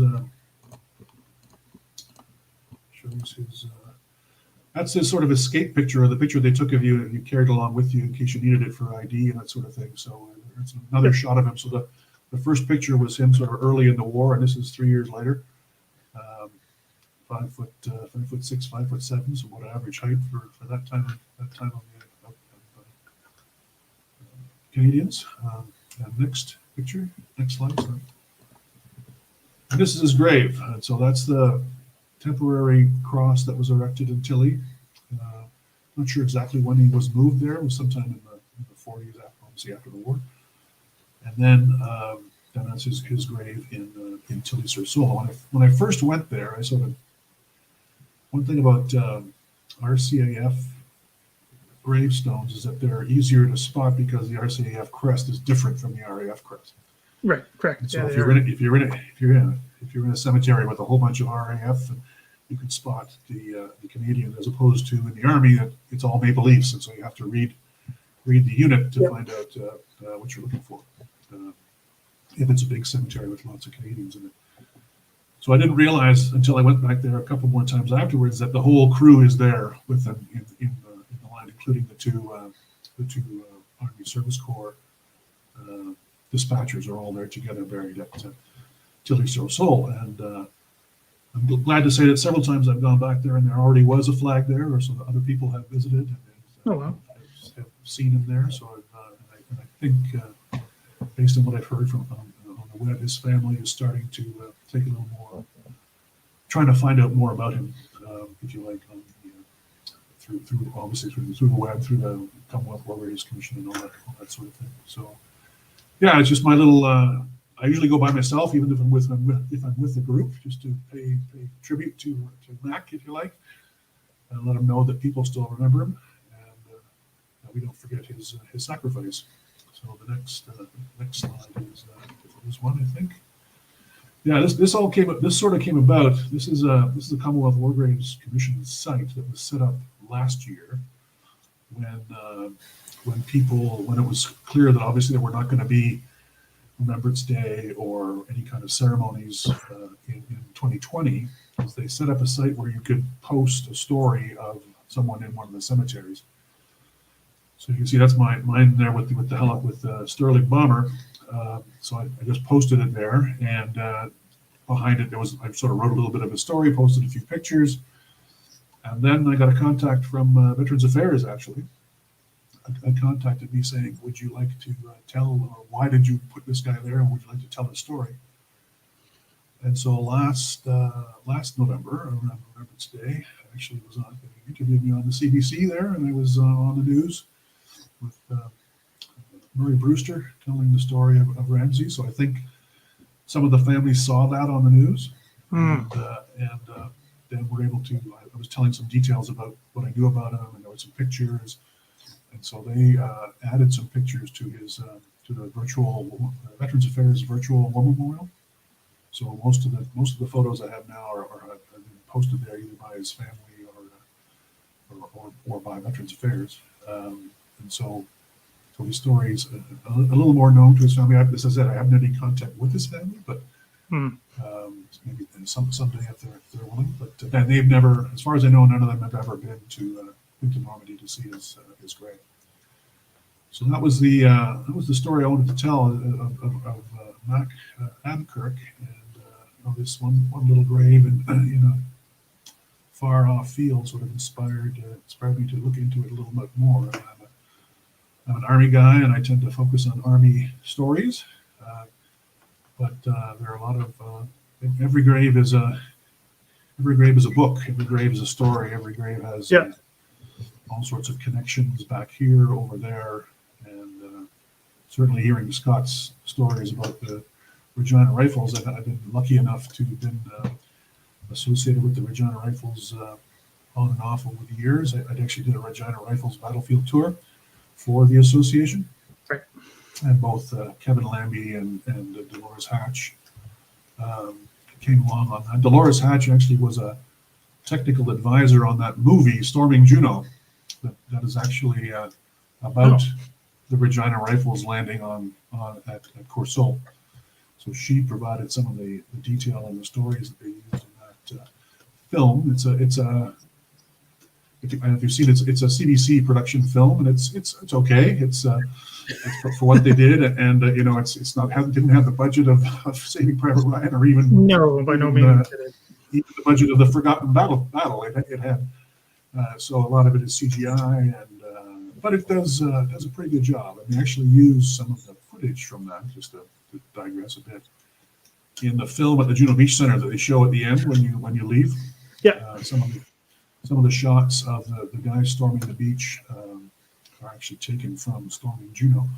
So it's a little story. It's a small story about the company. I think it's Company A landing on Mike Beach, just in front of Courseulles, and taking out the 88 bunker there. So it's a Regina Rifle story, and Dolores was a big help to the filmmakers there. So yeah, the Regina Rifles arguably, people will argue, the best best battalion in the Canadian Army to a certain extent, and we had some great leaders like Gordon Brown and General Colonel Meldrum and all that to led them across Normandy. So that's my little contribution to today. That's who I was remembering, and thanks for giving me the opportunity to talk about it. Well, thanks for coming on, Dave. I do appreciate that, because it's great. Like you said, I tend to take an RV focus myself sometimes, so I got to kind of break out of that more and focus, and drag myself out of that and look at these different stories, because these ones are great too. Like, because I learned this from you. It's learning these different stories, but in the context you don't expect. Like, because we did that when we went, and because we did that whole tour, we did all of it, right? We did First World War, we did Western Front, DF, and Normandy, and I don't remember exactly, but we visited somewhere along the Western Front, typically First World War cemetery with the number. It had a flight, I think it was a Halifax crew, if I'm remembering correctly. I don't remember off the top of my head, but the whole crew was shot down in the area, and they were buried in that same cemetery. So that one obviously has stuck with me, about how these different stories intersect and how the two wars intertwine, and things like grave markers and the kind of material things that are left and the stories. It's really interesting. And I do thank you for coming on and showing another Air Force story, because I do want to tell more of those. Yeah, certainly. And listening to listening to, as you know, another plug for World War II TV, which everybody here probably already watches, but you know, that all the various stories that I've learned about, you know, the Navy aspects of D-Day and all that sort of thing that have really broadened my understanding of the Normandy and the Second World War battle. So all praise to him, and what you're doing as well in terms of bringing on different, if you like, speakers from different domains or different expertise to talk to us and help spread the news, spread the story. Yeah, I mean, that's, again, what I keep saying this, but that's what I try to do. And you helped me in so many ways do that. And I'm so appreciative for everything that you helped me do. And I think I've told you this before, but that tour almost literally, it did literally change my life. So in so many ways. And I can't do that. So and we're hoping to get back over there next year. The Canadian Battlefields Foundation, just a brief plug for the Canadian Battlefields Foundation. Plug away, please plug away. Was started in 1992 by a bunch of Normandy veterans who were concerned that not much was being done about the 50th anniversary coming up in 1994 of Normandy. So a bunch of them who are all, of course, have all passed on since then, just formed this Normandy Foundation, and their goal was to build a memorial and also to help tell the stories. And so Terry Kopp, who's probably amongst the most famous and well-known Canadian military historians. He's basically semi-retired now, but you know, he basically the Laurier School, as it's called, of studying battlefields from the ground up as opposed from the top down, and his which he sort of developed at Laurier through his work. Yep. Terry was heavily involved with the Normandy, Canadian Battle of Normandy Foundation, as it was called then, and built the monument at Le Memorial, the museum in Caen, which up until the Juno Beach Center was the first Canadian memorial in Normandy, and then also started leading tours of students, of university students.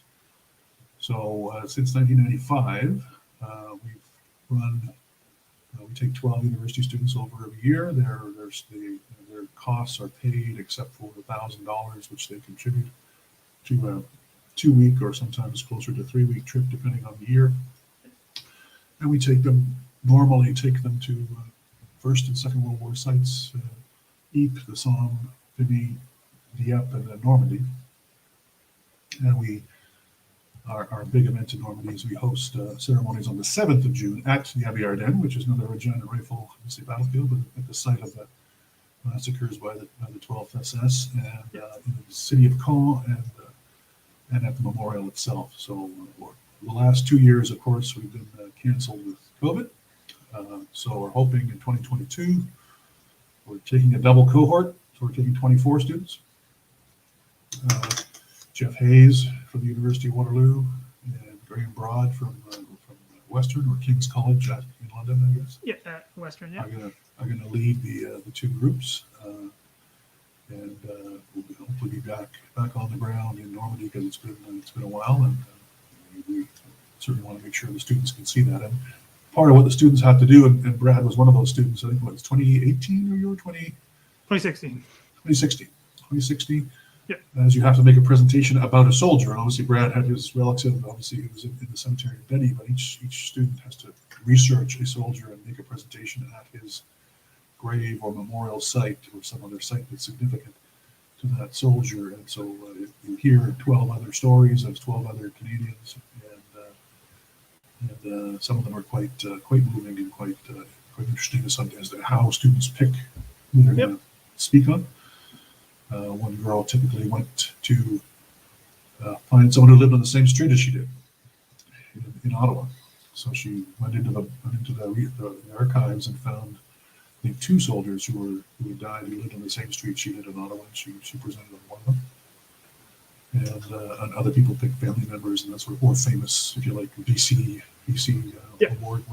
awarders and that sort of thing. But anyway, we'll be back again next year, and we'll be out on the battlefields again. So yeah, it's great. I mean, I can't sing the praises of the program enough. Obviously, I'm alumni of the program. Again, little too personal for this kind of forum, but it changed my life in so many different ways. And it just, there are some, guys like Mike Bechtold and Lee Windsor and all these John Rickard, all these Canadian historians and yourself, and have all gone on to bigger and better things, and in some part, inspired by actually visiting the ground. And, Mark tells everybody, you have to. If you're a military historian, and you're able to, you need to visit the ground. And, for sure. Yeah, I mean, it just changed my perceptions not only of Normandy, but I mean, because I'd been to, like you said, the Laurier does a conference. Well, he used to in person at Laurier for the military center there, and I had been to it. I've been to one before we went, and it was Terry Kopp was talking about the ground, right? Talking about these different things, and you can't understand Normandy until you see the ground. Which I was like, oh, okay. I'm like, whatever. I was still young and still new in my program, but now I completely understand what he's saying. But also with the First World War battlefields, right? You typically hear they all look the same, but they don't in a lot of ways, and they're very different, and they make a difference. And seeing Vimy is its own experience and everything like that. So it's again great to have the foundation out there doing this for students, because I think it has changed people's perceptions and what they've done with their lives. I know that because I still talk to people, a good chunk of people from my tour, and everything they're doing and in some way connected to this in some way. So it's again great that you guys do this, and thanks again. So I'll put some links down below after that people can check out and what they do. Sure. And we used to ask, I think in your year you were asking people to write journals and keep journals. Right now it's more of a blog. We post to a blog, so there's blog posts on that are still there on the site for previous trips, so you can read. Yeah, mine are still up there.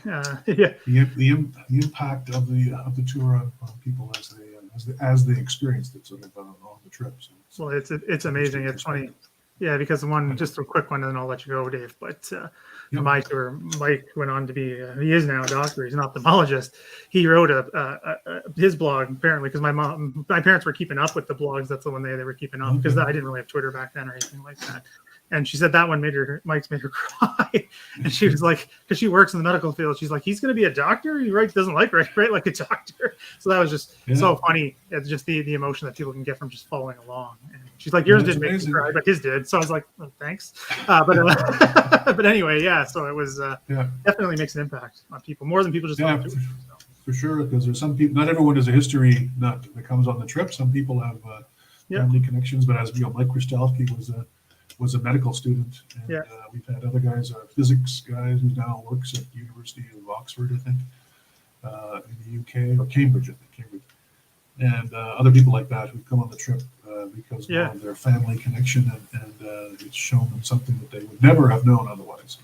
It's interesting experience. I mean, it's a great idea to mix people together literally from across the country, and send them over and take it in, and that stuff comes from it, right? So it's great. So again, thanks for doing that, and so heading all of that, and for sure check out the stuff. I'll put it in the links below after, and once that gets back up and running again, once COVID is, I'll be sure to do what I can to get the message. Yeah, we'll be advertising starting in early December and putting the big push on in January for next year. So we'll be putting out the posters and all that kind of stuff, the online stuff, to get some participation.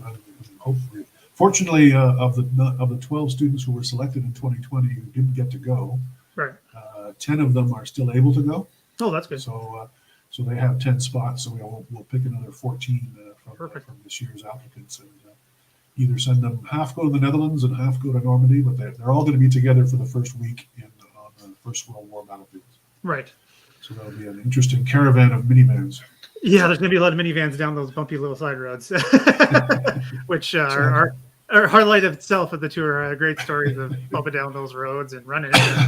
Our trip had some people they were fighting with us. I think Jeff got a bit of a hand, if I'm remembering correctly. I don't know. It was weird anyway. It turned into a whole thing. But anyway, it's great times. All right. You should tell war stories from battlefield tours would be a good you could do a series on those. Oh, you could definitely do so with some of those. There's some crazy things that happen. But and again, thanks again, Dave. I do really appreciate you coming on, and I'll support you and everything. It's amazing. So I'll be in touch. Just keep talking like we always do. All right, see you, Dave. Absolutely. Thanks very much. Yeah, no problem. See ya. So we're gonna pivot here to. Sorry, Dave. I'll get you. I'll remove you here. So, hey, Scott, how's it going? Good, Brad. Finally, say hello to everybody. Yeah, great to see you. World War II TV land and on this day in Canadian history, or military history, excuse me. Yes, yeah. Can call me whatever you like. Doesn't matter as long as you're watching. Yeah, it's great to finally get to talk to you like this because we've talked quite a bit about some we're kind of all over the place things we talk about, but stuff in the Pacific and all that other stuff. But yeah. You have an eclectic mind, but you mentioned doing this, and I didn't put together a formal presentation, so I feel very underprepared. But I just thought you talked about Remembrance and Memory Day and things like that, and of course, in my case, I have kind of feet in both the Canadian history and the U.S. side. Yep. So there's a lot going on. For those of you who most of you don't know, one of my grandfathers, served in Squadron B of the Canadian Light Horse in World War I, which is the first Hussars based in London. At that time, they had horses, not tanks. And my grandfather was part of the unit just when Canadian Light Horse's name first changed from the other name. He joined up with the unit in October 1916 in France and stayed with it till they returned home. One of my things I find a claim to fame is he actually took his record is marked that he actually took the Olympic from Halifax to thing. So So anyways, so he's there, but he lived through the war, survived, immigrated to the U.S. in the early 1920s. Actually, during World War II, he came and started working for a rubber company making tires. Still doing that all the way through World War II and died in the 1950s. I never met him, or actually early 1960s. I never got to meet him. There are some photographs of him, not in his Hussars uniform, but prior to joining, he joined what was I'd have to go look it up. It was a mounted rifles unit originally. So all of his official portraits that we have hanging up in people's houses are the mounted rifle uniform, not the Hussar uniform. And there's only a few photographs taken when he was in leave in Paris in October 1918 of him wearing the peaked Stetson and his Hussar uniform. So, which is kind of sad. And then his items are kind of spread amongst the family. My mother ended up with some of his like this here. If you can see it, his other way it's reversed. Yeah. The cap device, and some of his collar devices from the uniforms. So my mother kind of lost out. Sorry, I'm trying to learn this, but I did figure out. I was a kid and I saw this stuff and I was wondering what it was. My mother said it came from your grandfather. And a little bit. She said he was cavalry. He used to talk about horses once in a while, though he never rode again. Yeah, okay. But it was in this little box, and I still have it in a little plastic box. And one of the items that was in there, and I never knew what it was this. And in 2007, I was in Montreal for a professional conference. I'm actually an archivist by profession, working right now currently in the healthcare field, and decided I was going to go up and look at my grandfather's records at the Library Archives of Canada. Yep. So I drove from Montreal to Ottawa and went up and looked at his records, not knowing that they were going to be scanning them and making them available. So my trip was kind of moot, except for some of the family history stuff and census work I did while I was up there. Yeah, which is definitely a good part of. Well, I mean, now COVID has made things very difficult. But part of Library and Archives Canada. Yeah. Right. Well, now I realize that I should have been looking at the first Hussars records and not necessarily my dad's grandfather's record. It's a long story. That's how you learn. Yeah. Yeah. So, but anyways, I went to the Canadian War Museum, and three things there. One, I learned how bad Yanks were prior to the American Civil War to Canada. So that's a different part of that was not taught in my school about the American Revolution, the War of 1812. Different. That was not taught. Different. Very interesting.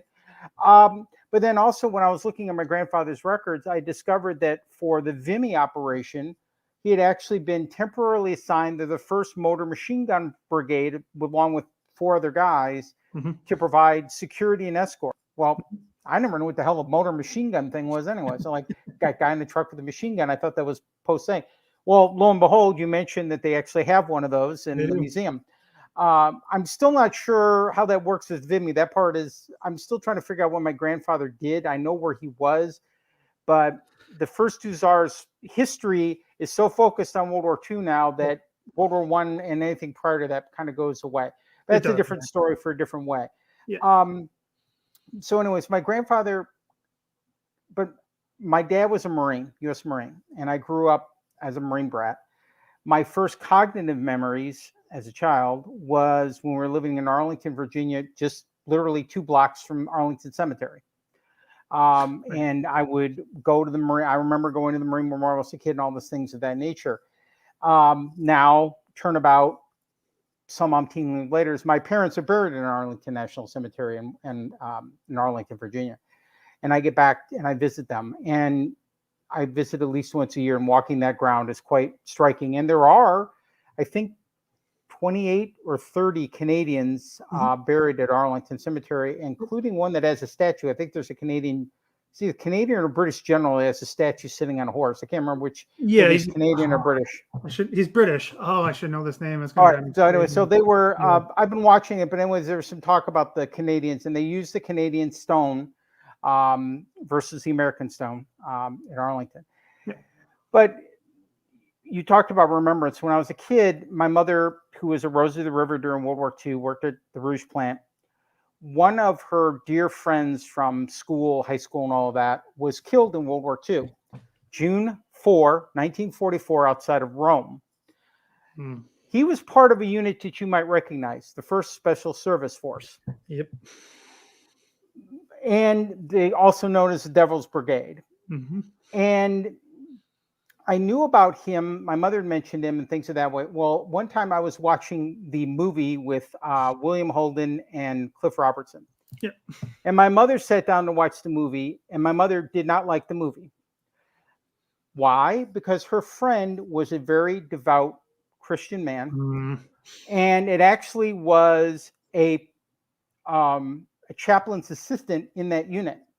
Nobody talked about chaplains in that movie except for, they were talking about bar fights and stuff like that. So that really irritated my mother that somehow now everybody in that unit, including her dear friend, was painted with that same brush. But he's buried not too far from my grandparents. So we would go to visit the various graves of the family. I would make sure to go by and visit his stone. And I still think about him all the time. Yep.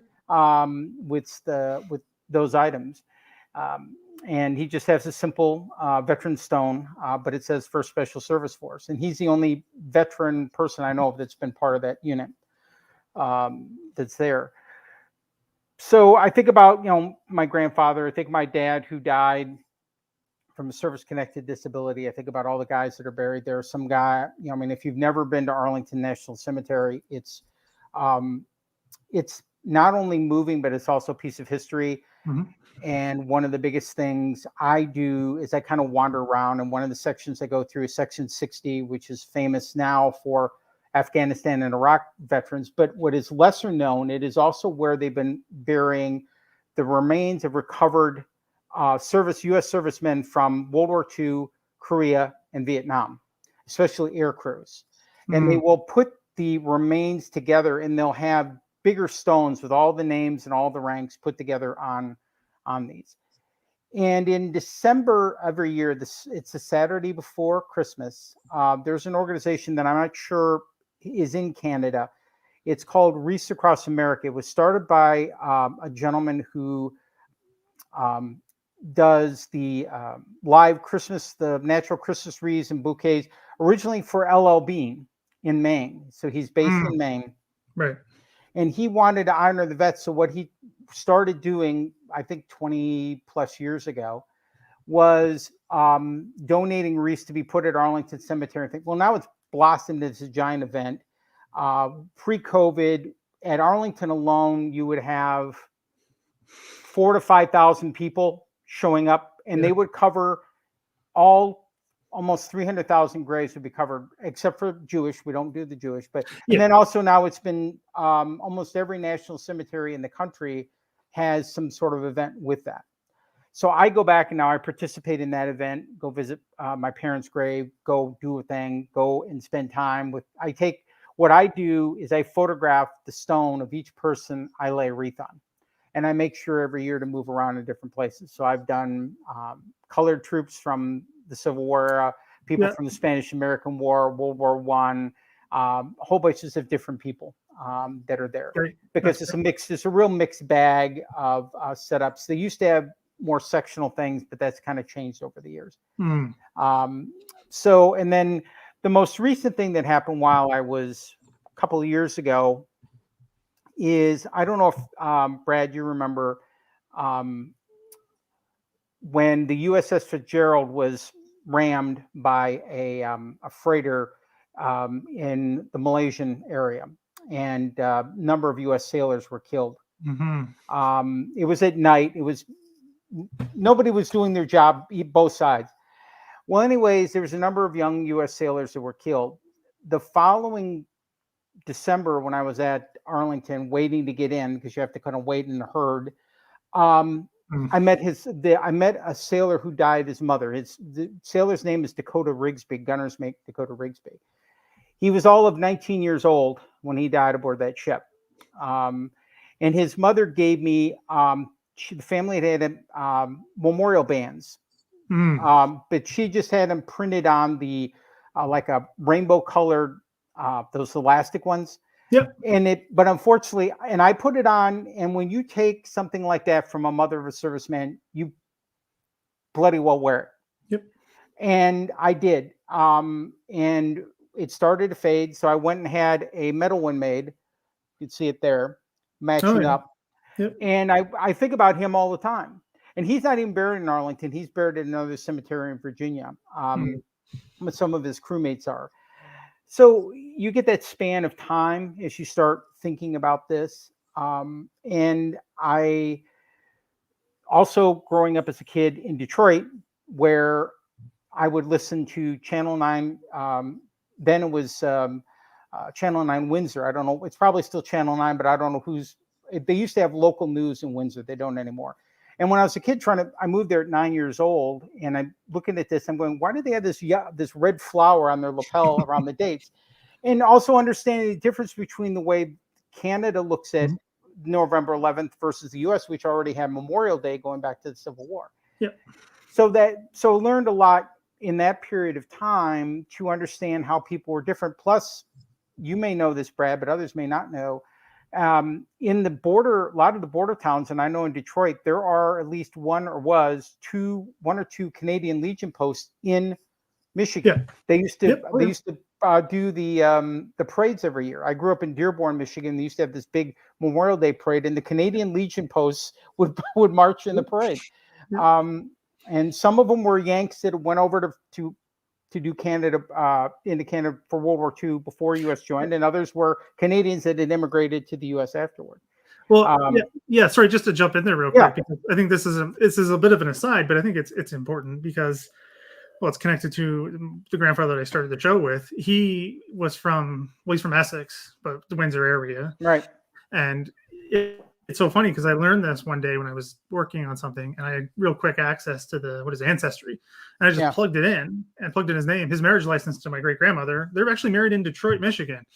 So I think it's just so funny how these things are, because back then the border was kind of more of a suggestion than anything, a lot of back and forth. So it's just something I think we forget, especially nowadays with everything that the border entails. Right.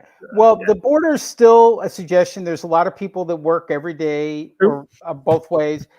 Though I do have a quick funny story about that. I still have a lot of family in Canada from my dad's and mom's side up in Sarnia, but I don't know them really barely at all.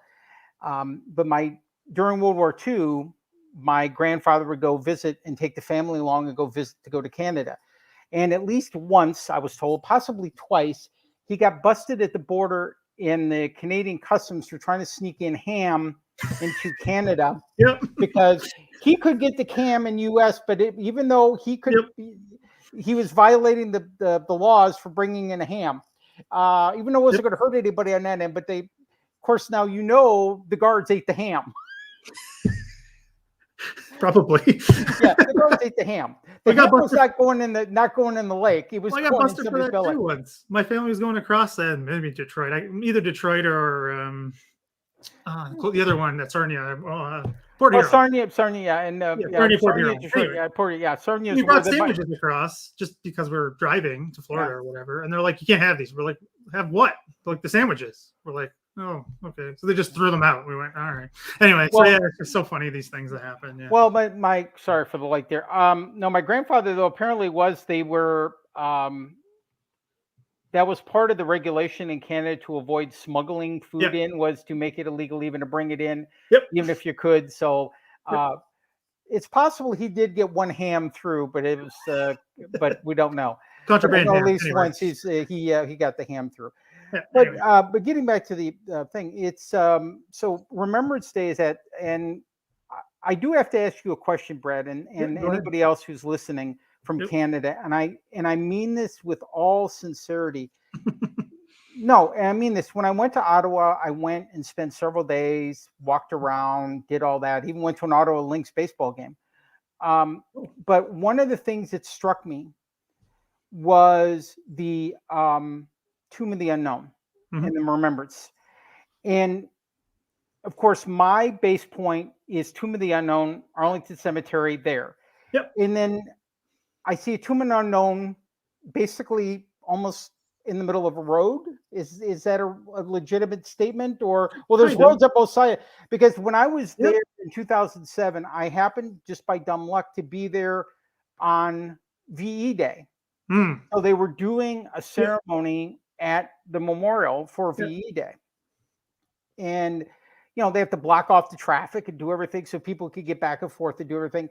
And I'm just curious as to, do you know anything about the history of why they chose to put that memorial there and then allow what occurred with the expansion, what occurred around it, I guess? Yeah, I do actually, because I did a good chunk of research on the Vimy Memorial in France and kind of why that's there. But no worries. That, of course, as these things tend to go, of those who know about Library and Archives Canada and all the files, sometimes things are not together, or things are together, or that shouldn't be, but are. I mean, so sometimes they would go into the Vimy files and there'd be stuff about the National Memorial here in Ottawa, where I live. And I was like, okay, this is cool, because to me now, because I live here now, it's obviously national history, military history, but it's local history, because I live here and I go by there all the time. We just drive by there. There we go. That's better. Yeah. So, So that sorry. No worries. I said today's informal, and I meant it. That's put there. That was a square before any of the national memorial was put there. So that was a national competition. They picked somebody and who did their design. Took forever to put the thing up, not as long as Vimy. But anyway, it was a smaller park, but they redid the whole area, put it there. That was opened in 39, just before the war, in spring 39, by the king and queen at the time. And then it's been there for years. It was only for the First World War. It wasn't a memorial for the Second or Korea or anything like that. Right. Those were added on later. So, and just Sheldrake said the Tomb of the Unknown Soldier was added in 2000 to that location. So it was put there because it's at the National Memorial, because that's where the National Memorial is. Ottawa used to, how do I put this kindly? Because I do love living here. I do love Ottawa. Ottawa used to be very, very small little town. It wasn't really a big city. It was the government town, and that's literally all it was. So this driving around Ottawa was very quiet, and everything wasn't like that. It's not like it is now. So it just kind of, the city built into that around it. But they just happened to put it there for the reason that it is the National Memorial. So you do see there are ceremonies there. Obviously, Remembrance Day. They do VE Day. They do for Korea. They do VJ Day as well, and various other things sometimes, depending on organizations that get involved. But obviously now with COVID, things are different. But that is why that is there. And Sheldrake, or Dave, as I'm just going to call him now, it was put in place for the millennium. So it was there in 2000. It was a bit of a struggle to get it, because the Commonwealth War Graves Commission, which the United States is not part of, obviously, because you repatriate sometimes, and sometimes you don't, depending on the family wants. That was against the rules, right? Everyone was buried as close as possible to where they fell. you couldn't take them away. The Commonwealth War Graves made an exception for Canada at that point because they had for the Australians, because theirs was put in later as well. So they made one exception. They picked a cemetery close to Vimy Ridge, and that's what they did. And that's just where it is. They do put ceremonial guards there when the weather's nice, usually in the summertime, and the fall. There's one. But in the winter, it's just out in the open. Right. Which, just saying that because you mentioned the U.S. Tomb of the Unknown Soldier, which I saw when I was very young, and I've been to Arlington myself, and that was a awestruck moment for me too, because we used to travel to the States a lot when I was a kid for just vacation, and we just always have something we always did. So yeah, it's a different way of doing it.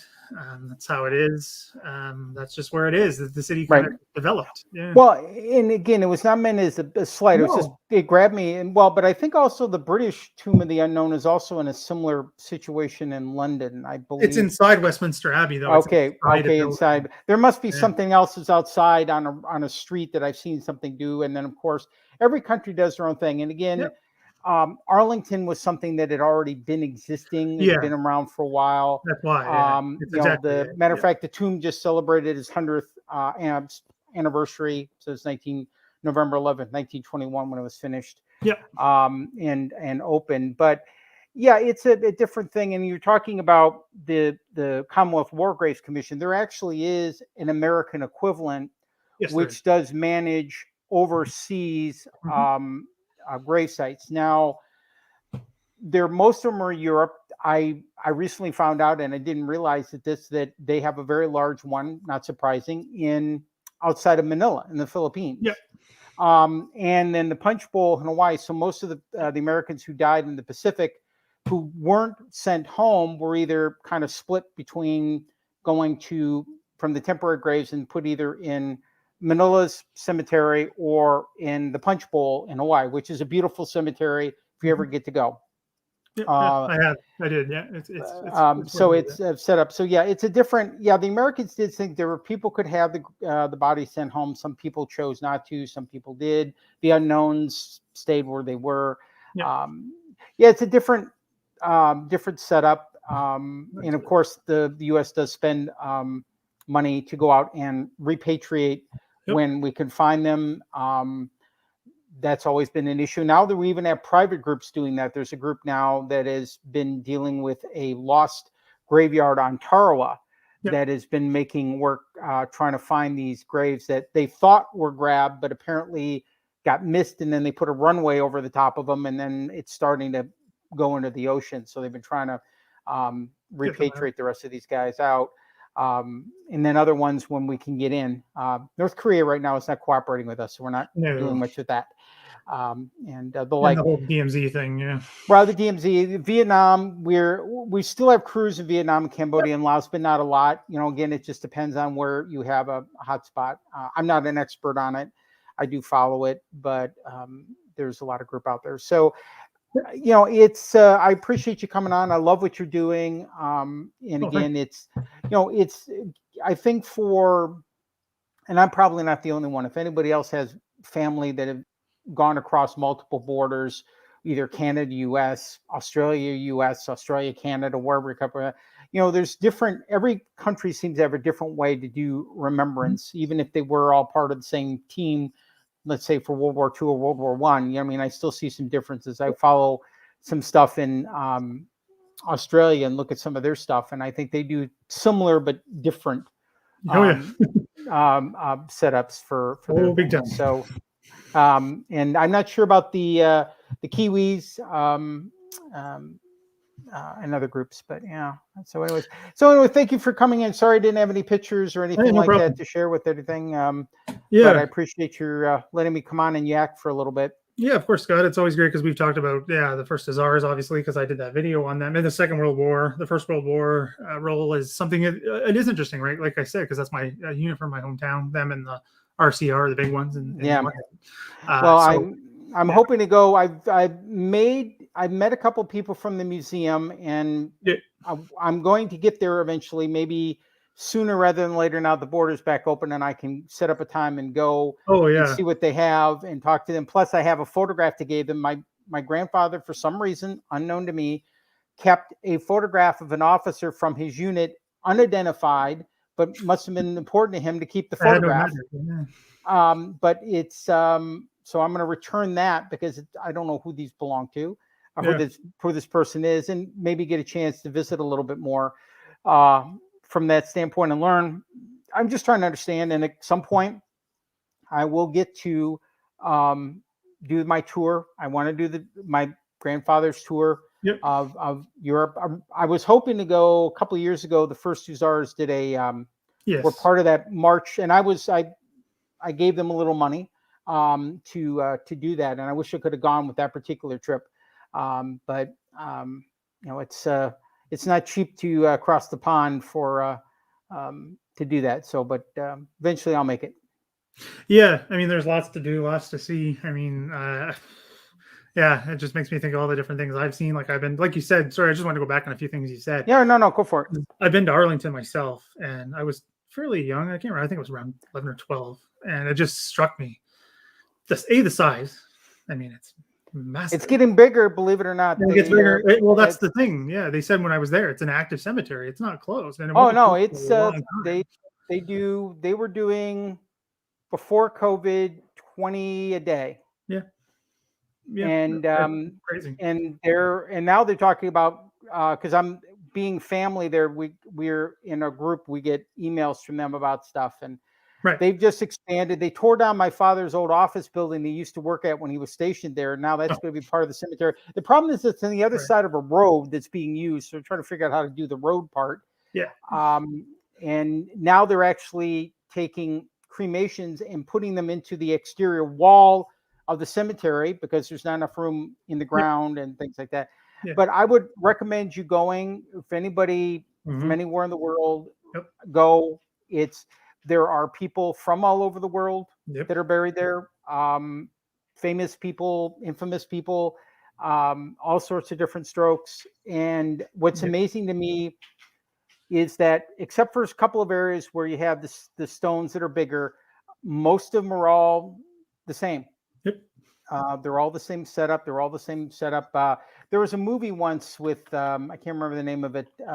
It was called The Garden of Stone, which was set there during the 1960s during Vietnam. And a great film. It talked about not the tomb guard, but the old guard who does the funerals.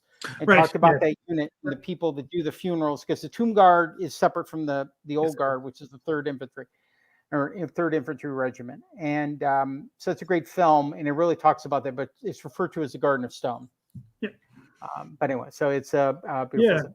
I mean, it was just such a striking thing. And then I think that's one of the reasons why I started my interest in military history, but American military history as well, because the things that stuck out to me there was Audie Murphy's grave.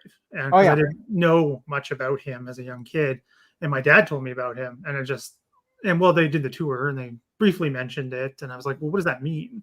And then my dad explained it all. My dad and my mom, because he was obviously, it still is, very famous, especially playing himself in a movie, which is just crazy, especially if you know his story and everything. The PTSD was bad. Yeah, the loaded pistol. But anyway, so that just stuck with me. Like his story, seeing his grave was like one of those moments for me of this is the history. This is what came before us. This is why this is important and everything. So anyway, it's a great thing. So so it's a great place to. I recommend it too to anyone who's in the DC area. I say go.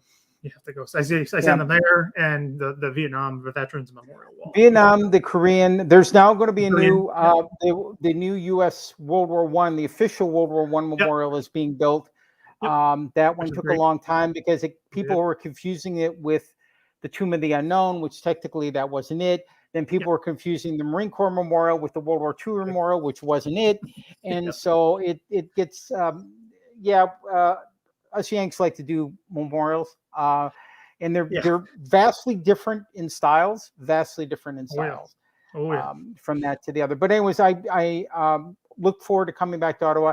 Definitely want to talk to you, Brad, and see if I can use your on-ground skills to help me figure out a little bit more about my grandfather and for sure. Primarily that's why I bugged you the other day about all the photo things, because even though I'm a professional archivist, the photo setups in Canada are a lot different than they do a lot of stuff in the US. So I'm still running into a few roadblocks, or of course maybe I'm wanting to have pictures exist that don't. Well, yeah, Carla's the expert, and Yeah, Carla was great, and you she guys knows put up with way more than I'll ever know about every minute detail that can get you to what you need. Yeah, But So- yeah, no, I definitely have to wait whenever I wake. Well, I live here too, right? So I can get Right, well. so- We limit our appointments, but anyway. So yeah, so sorry, I just wanted a couple of things No. we missed. No, go for it. Because Sheldrake is the fountain of knowledge. It was John Dill. He was Yes. he was Thank part you. of the chiefs of staff, the joint chiefs of staff between Britain and the United States. U.S. That's right. He dies in D.C. from a heart attack or something. I think 'cause he so. was Yeah, and then like he's so he's at Arlington. he's at Arlington with the stone with them on a horse. Yeah, and that's then one of there's the few Yeah. that actually has someone on a horse at Arlington on its statue. Yeah. I think. I think so. A bunch of They're- D.C., but not in Arlington. Yeah. Yeah, no. Well, actually, if somebody wants to, if they don't get a chance to go visit, Arlington now has one of the best apps for your phone, where not only you can see every grave that's there, you can look up by name, but also they have like points of interest in people, and you can then actually see their actual graves back and forth. They went through and did that when there was a, shall we say, an accounting error, which caused a lot of consternation a few years ago, and they sent the guys out from the old guard with each one with an iPhone and told you are to walk to every stone, take a picture of each side, boom, boom, boom. And because they had, let us just say, miscounted, and there were some graves missing and not registered and things of that nature the way they're supposed to be. So they went through and photographed they photographed every grave back and forth. So now that's part of a larger picture, so you can actually go interact and see what's there. Yeah, I heard about those issues. Oh, and the one too that you were wondering about, and I think this is it from Willie, who's a great fan, a great follower of the show. Is yes, Willie.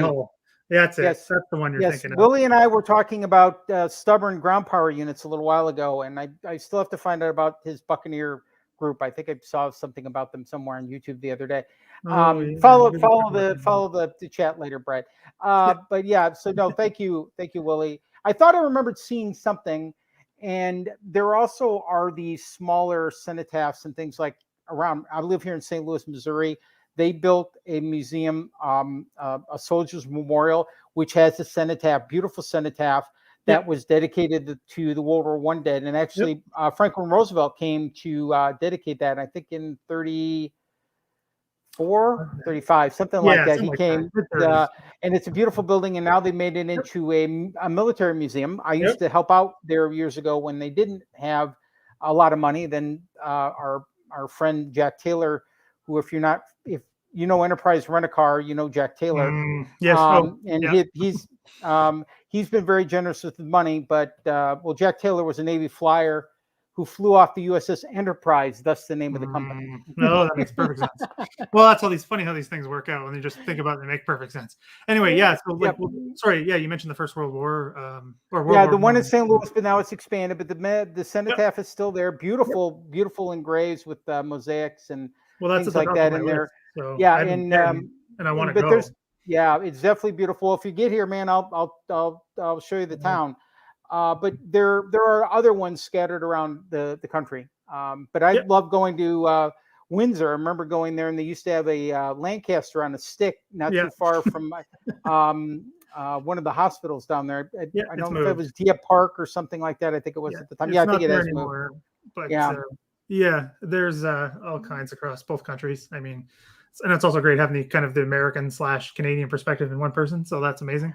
Yeah, I haven't done Windsor, London, Toronto. I went to Vancouver during the Olympics, but that didn't really count because there's so much else going on. Beautiful area. I want to go back. But there's a lot. And then of course the U.S. National Cemeteries. If you ever do like California, go out to the one out on Cabrillo Point. Beautiful, both sides of the hills, looking over the. That one is closed for the most part. So there are some that are closed. And some of the other ones, like here in St. Louis, Fort Jefferson Barracks was one of the oldest posts in the U.S. Army. People like Grant and Lee and everybody and their brother from the Civil War served there. But it has a cemetery that's still a national cemetery, but the old post cemetery is still there, and it goes back to burials into the 1820s. Not too long after the post was open. So you'd be surprised where you find these kind of graves in the U.S. That happens. So that was great. Thanks, Scott. Sure thing. Sorry it took too much time there. Oh, no, I was planning on being here for hours, so no problem for me. And people are still watching, so people love hearing stories. That's All what I right. wanted to do. So it's great to have you on. Thanks, Scott. Sure thing. You take care. Yeah, you Take care, too. everybody. Bye. We'll talk later. Right. So that's pretty much all we got for today. It was great having three different individuals on talking about all kinds of different stories. So thanks again to Scott and Scott. Great to have you both on. We've talked a bunch in the past, so it's great to finally see your face, talk to you in person, which is always fun to do. And Dave, also thanks for coming on and putting that presentation together for us quickly. That was great to see the photos and everything you've done and everything. It's great. Thanks everyone again for watching. Again, I do like to say these as a close up. Again, thank you for watching. Thank you for following the channel, supporting the channel. If you're not subscribing, please do. Also, if you could tell people about the channel or social media posts about it and telling people, outright telling them, because that helps get people to follow. When you tell them, like, this is a great channel, please follow and subscribe, because I do need to hit that 1,000 fairly soon, because I don't want to stop. I won't get rid of the channel per se, but it won't be a focus anymore, unfortunately, if I can't get a little more support in that way. I need to hit that 1,000 to make sure I can start to get some of that moving. So if you can subscribe, please do. Thanks again to Scott Diordo for the Patreon support and the shout out. I really do need Patreons, as many as I can get. It's only a few bucks a month, especially for non-Canadians, you Brits and Americans watching. It's not very much. So thank you if you can. Please do support me on Patreon. You get a bunch of benefits and things, and I'll be adding more probably starting Monday. I'm going to do some digging on that and see what I can come up with. More about probably research and things like that. You can also do one-time contributions for as low as $5 Canadian to buy me a coffee. That's great. It helps me keep going too. All the links are in the description below. I will add more descriptions as well about the things we talked about today. Ceremony Scott was part of, Scott Dieterle, sorry, sent it to me yesterday. Also the Battlefields, the Student Battlefields Foundation, Canadian Battlefields Foundation tour website and everything like that. So thanks again for watching. This is a long one, but that's what I wanted to do. I really appreciate that. And hopefully this is something we can kind of do from time to time again, people coming on if they want to tell stories. I'm here to do that. It doesn't have to be anything formal like you saw. It doesn't have to have a presentation like Scott Grimwood at the end. Just telling stories. I love it. I love hearing them. I love telling about them, telling stories myself, hearing them, getting other people to see them. So thanks again, everyone. So yeah, Susan, it's available. It'll be available as soon as I'm off here. You can watch it again, anyone. So again, thanks for watching, and I'll see you again. Coming up, I forgot. I did put this on Twitter. I have Tyler Wetzel coming on Wednesday to talk about Canada and the Spanish Civil War and some stories about that as well, because there's quite a few number of Canadians fighting on the Republican side with the Mackenzie Papineau Battalion, or the MacPaps as they're called, and we'll talk about Canada and the Spanish Civil War and kind of Canada in the mid-30s and what all that meant. So it's going to be a good one. Tyler knows what he's talking about, wrote a book on it, so it'll be a good talk. So everyone, we'll see you then. So I'll see everybody in a couple of days. Have a good rest of your weekend, everybody.